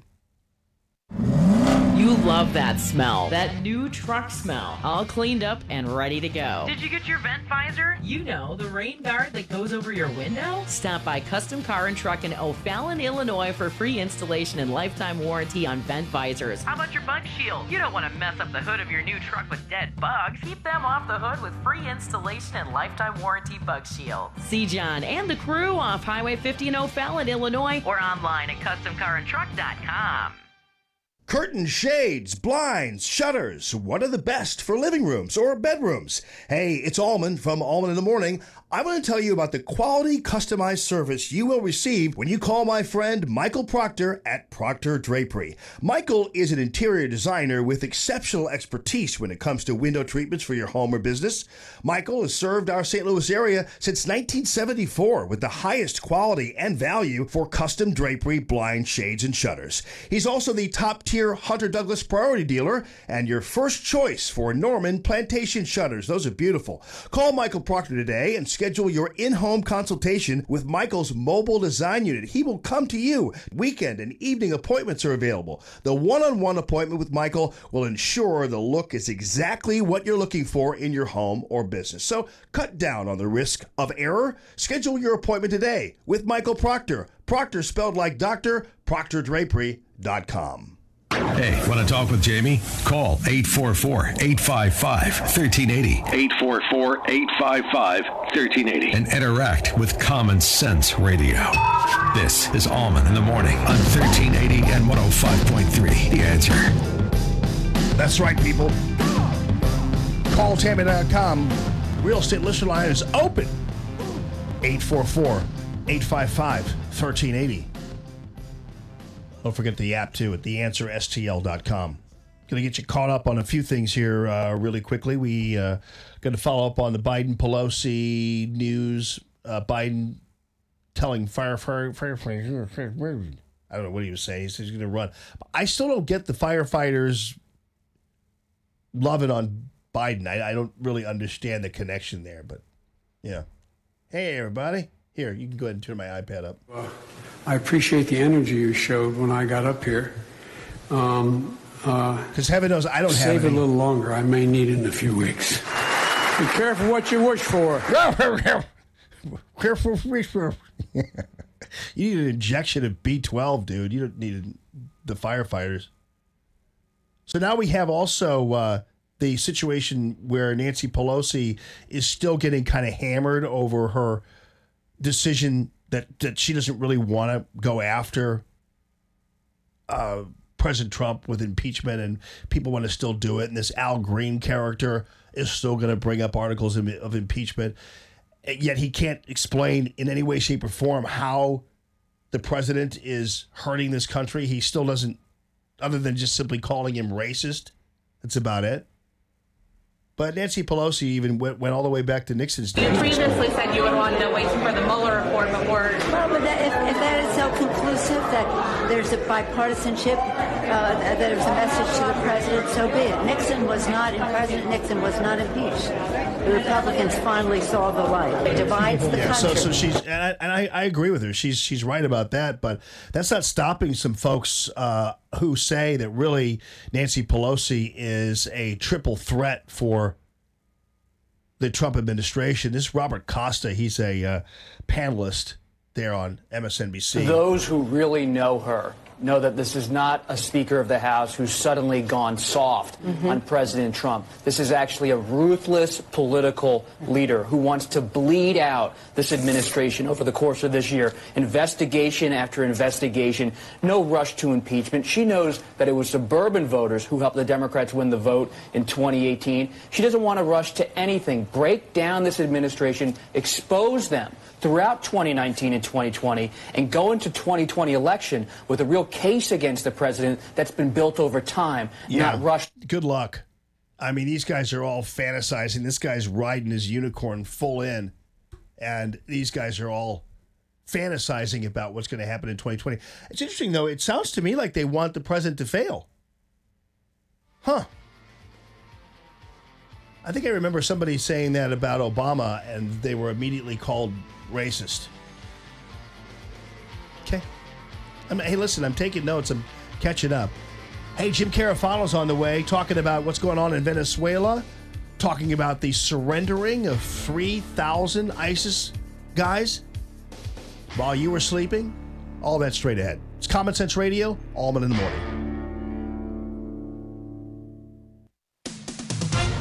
With SRN News, I'm Rich Thomason in Washington. A delay in getting to the bottom of last Sunday's deadly jetliner crash in Ethiopia. Ethiopian Airlines says a black box recovered from the doomed plane will be sent abroad for analysis. The Boeing 737 MAX 8 airliner continues to fly in the U.S., even as a growing number of other countries and airlines have grounded the plane out of safety concerns. Paul Manafort facing up to 10 additional years in prison. He's being sentenced this morning in Washington. Manafort, caught up in the Russia probe, has already gotten a term of almost 4 years prison time for tax and bank fraud relating to his work advising Ukrainian politicians. British Prime Minister Theresa May's Brexit plan has suffered a second defeat in Parliament, raising the possibility of a delay in the UK's end-of-the-month departure from the EU. Wall Street, the Dow up 117 points. More details at srnnews.com.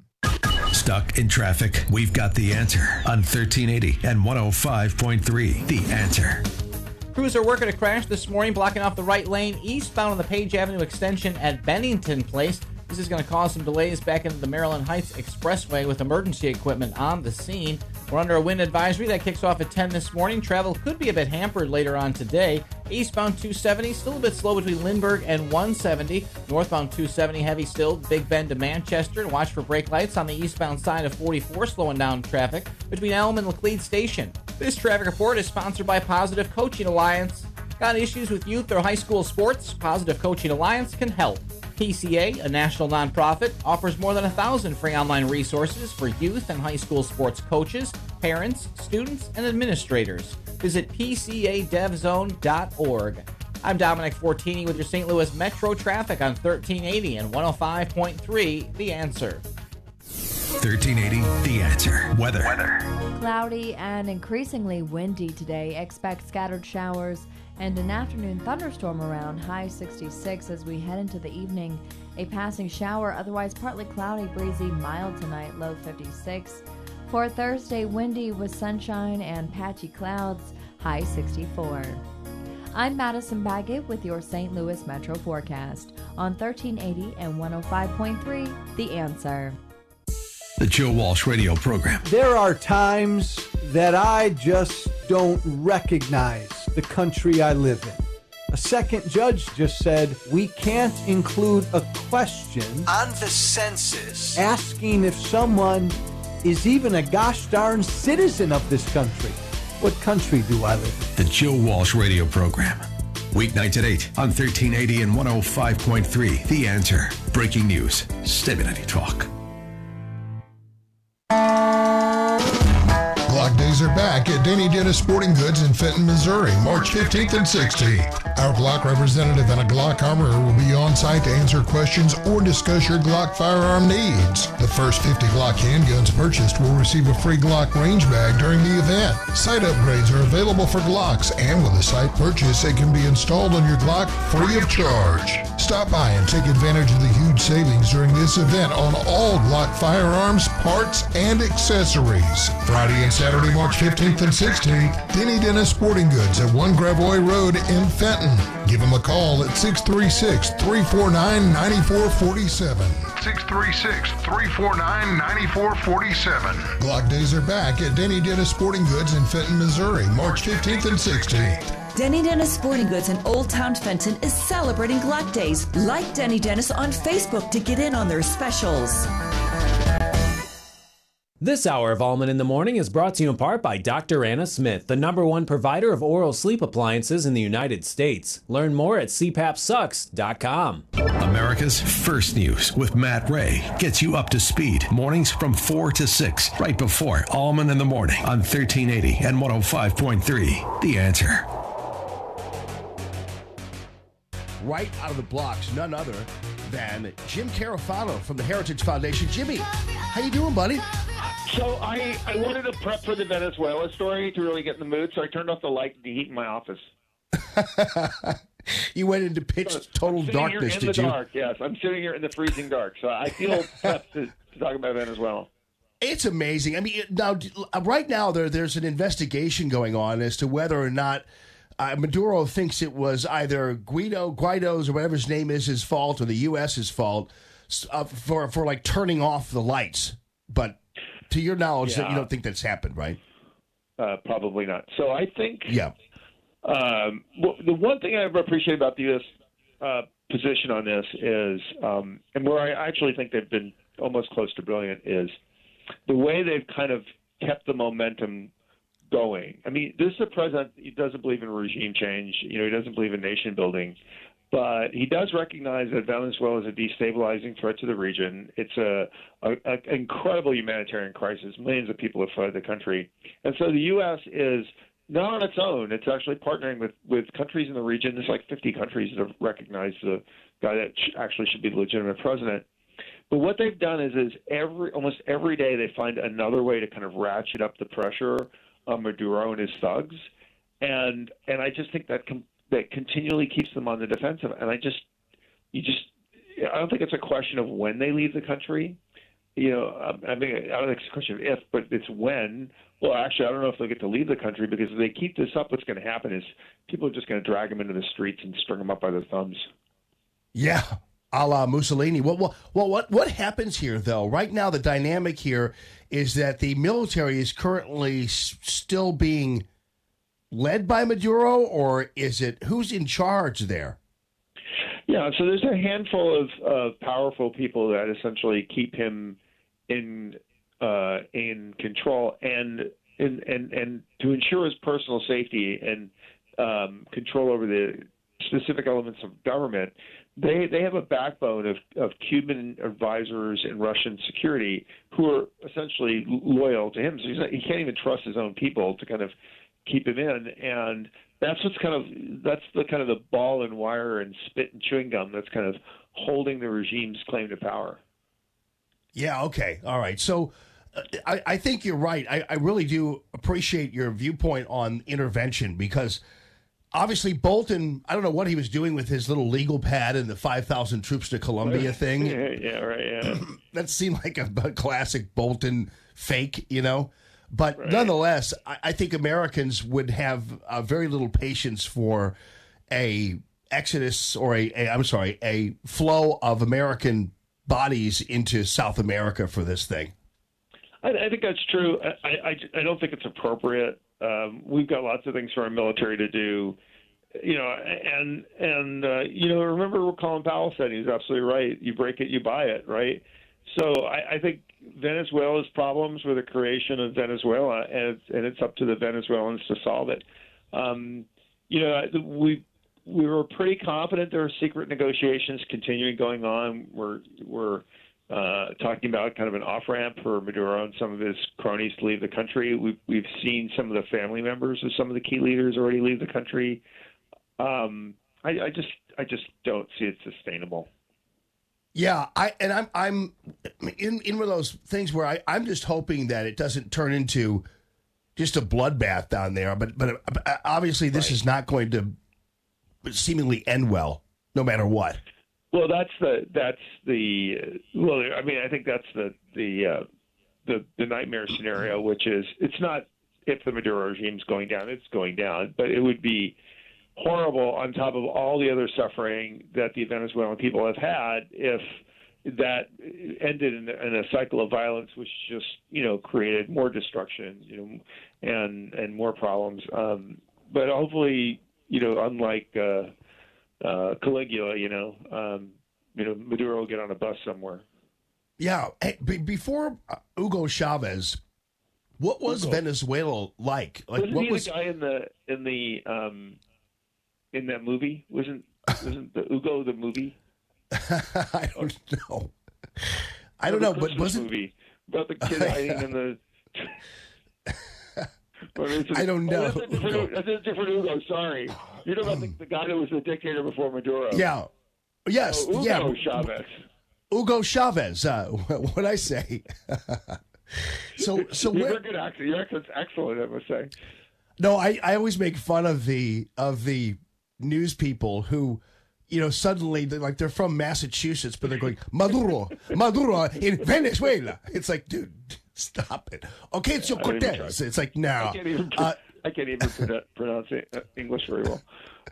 But I've never heard him called Hugo Chavez, but maybe so. So before that, what was Venezuela's kind of place on the globe? I don't really recall them being much of anything. Well, so Venezuela has oil, which has been a tremendous benefit to the country, an advantage that few of its neighbors had. So it has, kind of a cash and carry export, which really gave Venezuela kind of a leg up on many of the other countries in the region. So two things happened. One is, the government took control of everything. They nationalized everything. That kind of destroyed the free market. And then when they bled the country dry, essentially what they did is they hooked up with the transnational criminal cartels, because that's how they actually make their money. They don't make their money off the oil and the other stuff. What really keeps them in the clover is they are basically part and parcel with the transnational criminals moving drugs and everything else. And so now you've got abject poverty, no free market, no liberty, and your country's, got run over by basically criminals and thugs. Wow. That sounds like a barrel of monkeys. And people say, and this is the thing is we talk about, you don't be a socialist because you went up by Venezuela. And, people miss look, it's not the social spending. There are lots of countries that do a lot of social spending, right? Yeah. Okay. And we may think that's a bad idea, but they're perfectly fine democracies like Canada, right? What the threat of socialism is not that they're spending money on social programs. It's this notion that government needs to be in charge of all the big decisions in your life, because then what happens is when all the power morphs to government, government becomes about the preservation of government. And the regime and the socialist regime, which said we're going to take care of you, it eventually became we're going to take care of ourselves. And this is the great irony when you hear people in the United States, different politicians saying, "Oh, socialism's awesome, it's great. We're going to take care of people," because how it ends is all they're doing is taking power. Right. And when you run out of money, you stop giving it to the people. You keep it for yourself. I mean, it's just that simple. When you're the treasurer. One of the guys at work yesterday, his wife's actually Russian, and he goes, because Russian was a socialist, right? And he said, in Russia,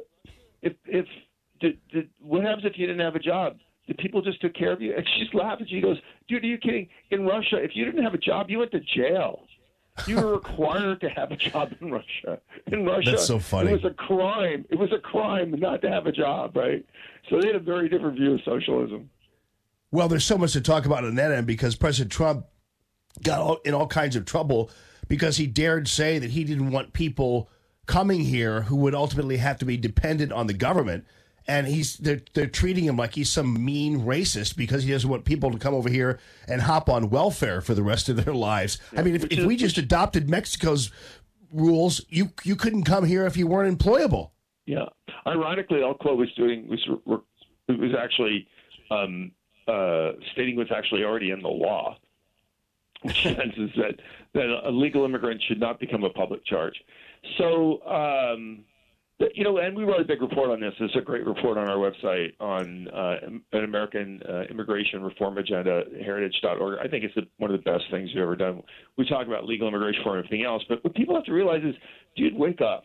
America is in a competition for its life with the likes of China and Russia and these other countries. We got to step up our game. And if we're going to be bringing people here, they got to put their shoulder to the wheel, man. I mean, we got work to do. We have to grow jobs. We have to grow the economy. We have to take care of old people like you that are going to want Social Security. We are not a country that can just become a nation of freeloaders. I mean, It's just, and you know what? I don't say half. So many good things happen in this world because of us, right? Whether it is helping the people of Venezuela or pushing back on the Russians in Europe or trying to get the North Koreans to get rid of the nuclear weapons or telling the Chinese they have to, quit, messing around with people. Nobody else is going to do that. And if we cut ourselves off at the knees by ceasing to be a free, productive, and strong nation, we're not going to have to worry about not eating hamburgers, right? And, right. Yeah. So apparently, if we all become vegetarians, right, we would cut the world's greenhouse gases by 3/4. I'm just not sure how all that works.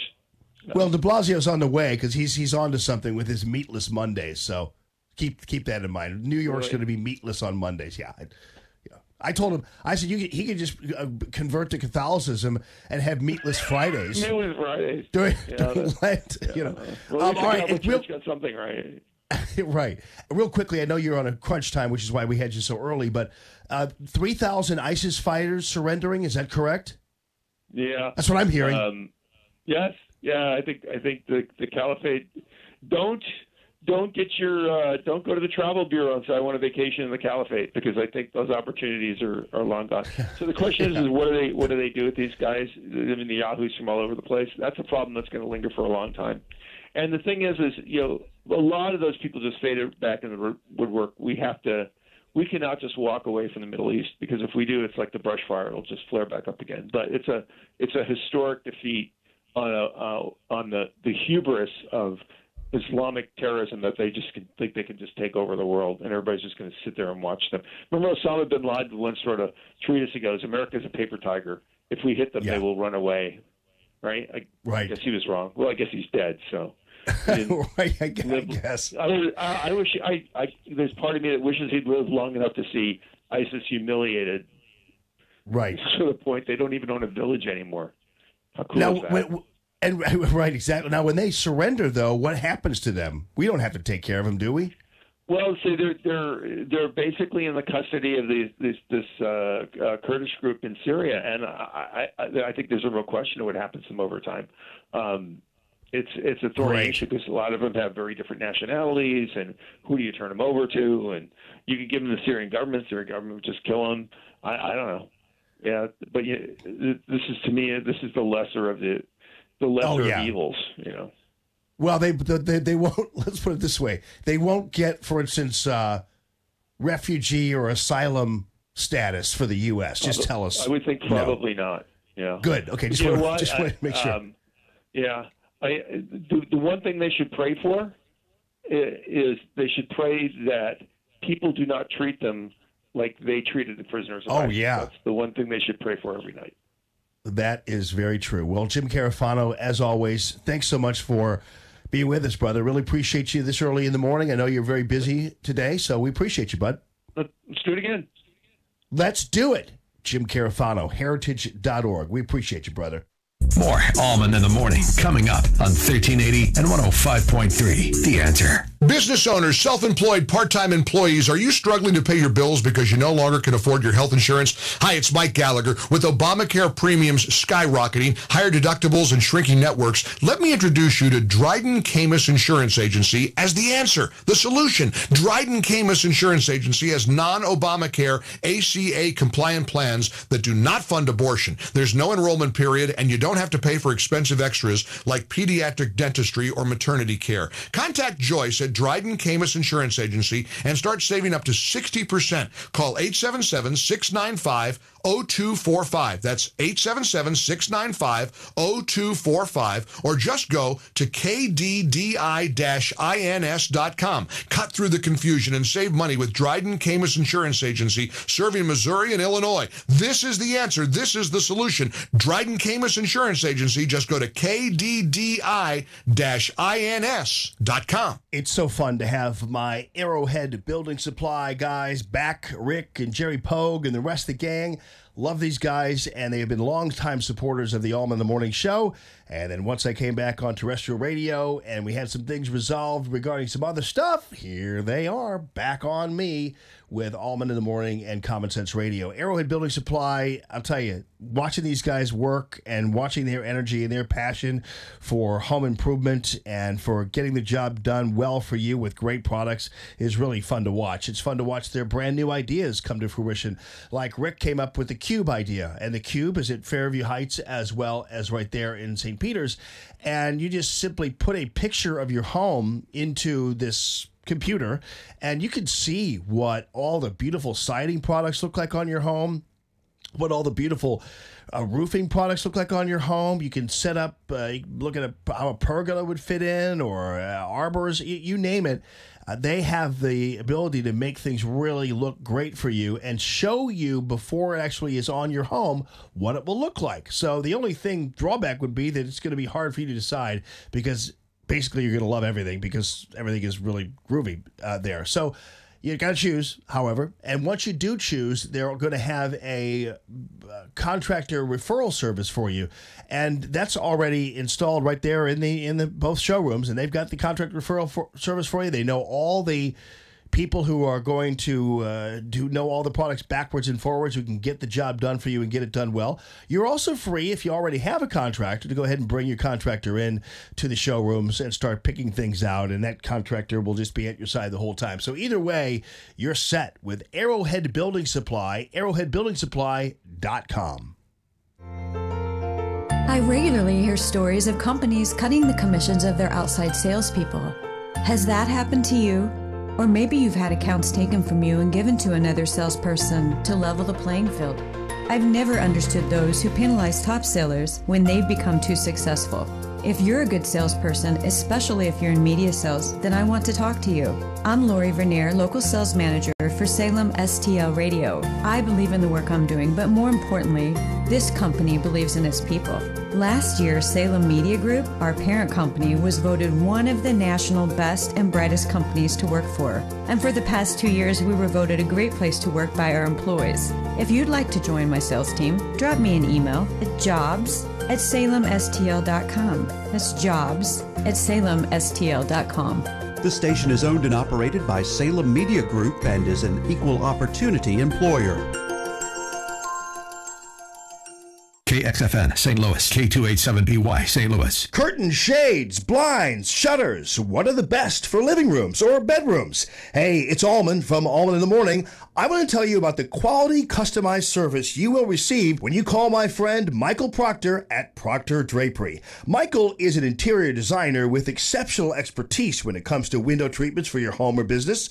Michael has served our St. Louis area since 1974 with the highest quality and value for custom drapery, blinds, shades, and shutters. He's also the top-tier Hunter Douglas priority dealer and your first choice for Norman Plantation shutters. Those are beautiful. Call Michael Proctor today and schedule your in-home consultation with Michael's mobile design unit. He will come to you. Weekend and evening appointments are available. The one-on-one appointment with Michael will ensure the look is exactly what you're looking for in your home or business. So cut down on the risk of error. Schedule your appointment today with Michael Proctor. Proctor spelled like doctor, proctordrapery.com. Joe Walsh. Tonight at 8. Now, more Allman in the Morning on 1380 and 105.3. The Answer.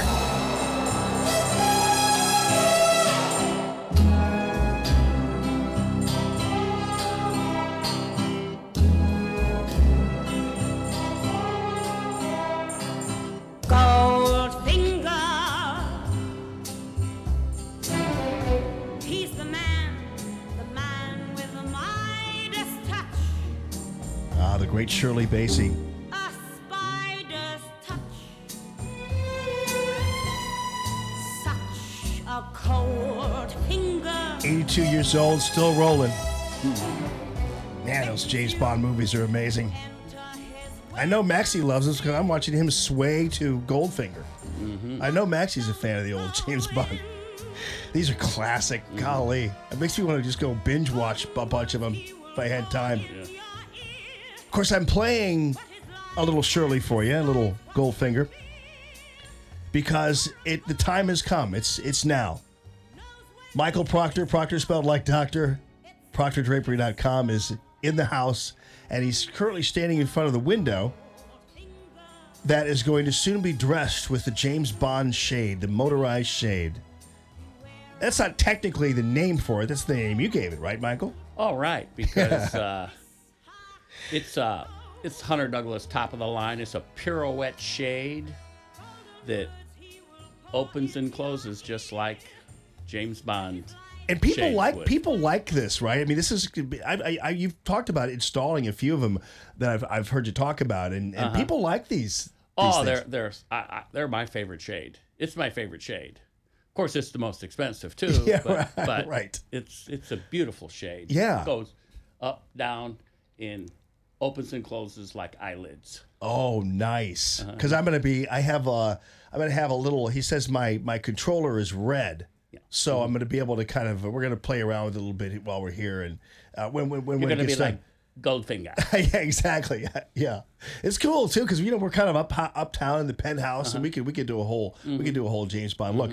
How's business, my friend? Oh, I'm really busy. Yeah, it's just. Good. Yeah, I'm swamped right now. Good. Really. Well, and I so Thanks appreciate... partly because of you. Yeah, well... A lot of repeat business. I hope so. And I so appreciate the fact that you've been with me. Actually, Michael, of course, was with me on the other radio station. Then when I was off for 9 months...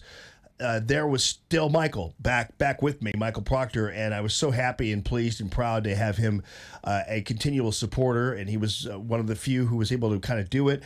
And then when we got to 1380 and 105.3, The Answer, Michael stepped up again. So I just can't thank you enough for what you have done for the Allman in the Morning show for all these years.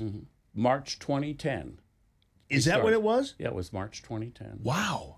So we're almost celebrating our 10-year anniversary. And you're almost celebrating how many years in the business? It's 40. This is my 45th year. Yeah, 45 years. January 1st, 1974. Wow. That's amazing. Yeah, I went on vacation in Florida. Yeah. Around Christmas time. And then I got home, when I went back to work on the 29th, I quit my job. And so that was that. You were just a young whippersnapper saying, you know what, I'm going to go out on my own. Yeah. Right? Yeah, I thought I could make a lot of money, but it didn't work out like that. Yeah. And, when you're 23 years old, you're not going to really do that well. But the more you got into it, though, I got to tell you, you have... You've really expanded not just only on the products and what you're doing and your expertise, but in terms of convenience, because you love that mobile design unit. Oh yeah, I mean it's fantastic. Yeah, it saves my back too, and I get to walk in and out of it. And yeah, I used to bring take samples into people's house, and people would say, "Do you have anything else?" And I'd go, eh. So then I'd have to go out and root through everything. Right. Now I just go, sure, whatever you want. And I just go out and the store's right there. The store's right there. I can't, and it's really convenient. And I carry more than I've ever been able to carry. Right. I need a bigger truck, actually. Yeah, I need to go bigger. I may get one. I may get a bigger one with dualies, with the... Yeah. Yeah. You want to get a Proctor Drapery airplane. Proctor Drapery. Yeah, just like land Trump's right got. in people's Yeah. driveways when you get it. just do that, or a Proctor Drapery helicopter. Oh yeah, that would be great. Copter spelled like doctor. Yeah. No, that'd be great. But Bo, you do such great work. You've done, as I said before when I talked about you earlier, 3 different jobs for me, and each one unique in its own little right and beautiful. And still love what you chose for the dining room. Those beautiful side panels. Oh yeah. Oh yeah. man.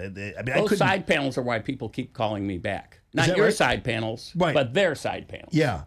Because I mean, it's just so beautiful, and it was something, folks, that I could never have come up with on my own. And that's the interior designer guidance you get from Michael too, which is a huge value. Most people have to either hire somebody else to do it, and some of these other companies have them, but you got to call them and consult with them first, and you just cut right through it. Yeah, but people actually like what I show them too. Yeah, right. I mean, exactly. you could hire an interior designer.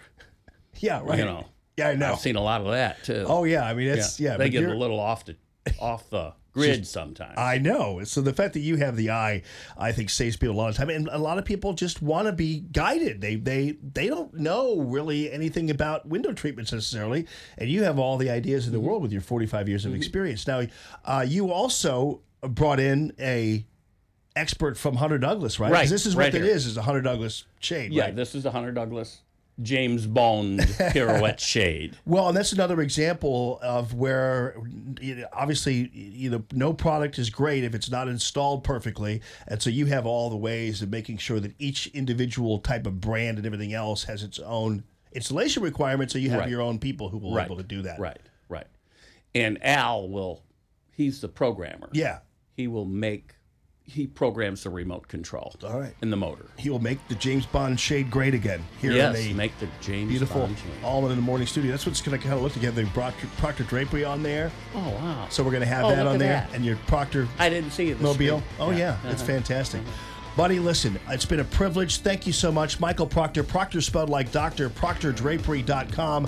Thanks a ton for joining us. Tomorrow, Jimmy Talent's going to be on with us, and more frivolity from the crazy world of Washington, D.C. Portions of Allman in the Morning brought to you by Proctor Drapery. Facing up to 10 years on conspiracy charges, Paul Manafort now in a Washington, D.C. courtroom for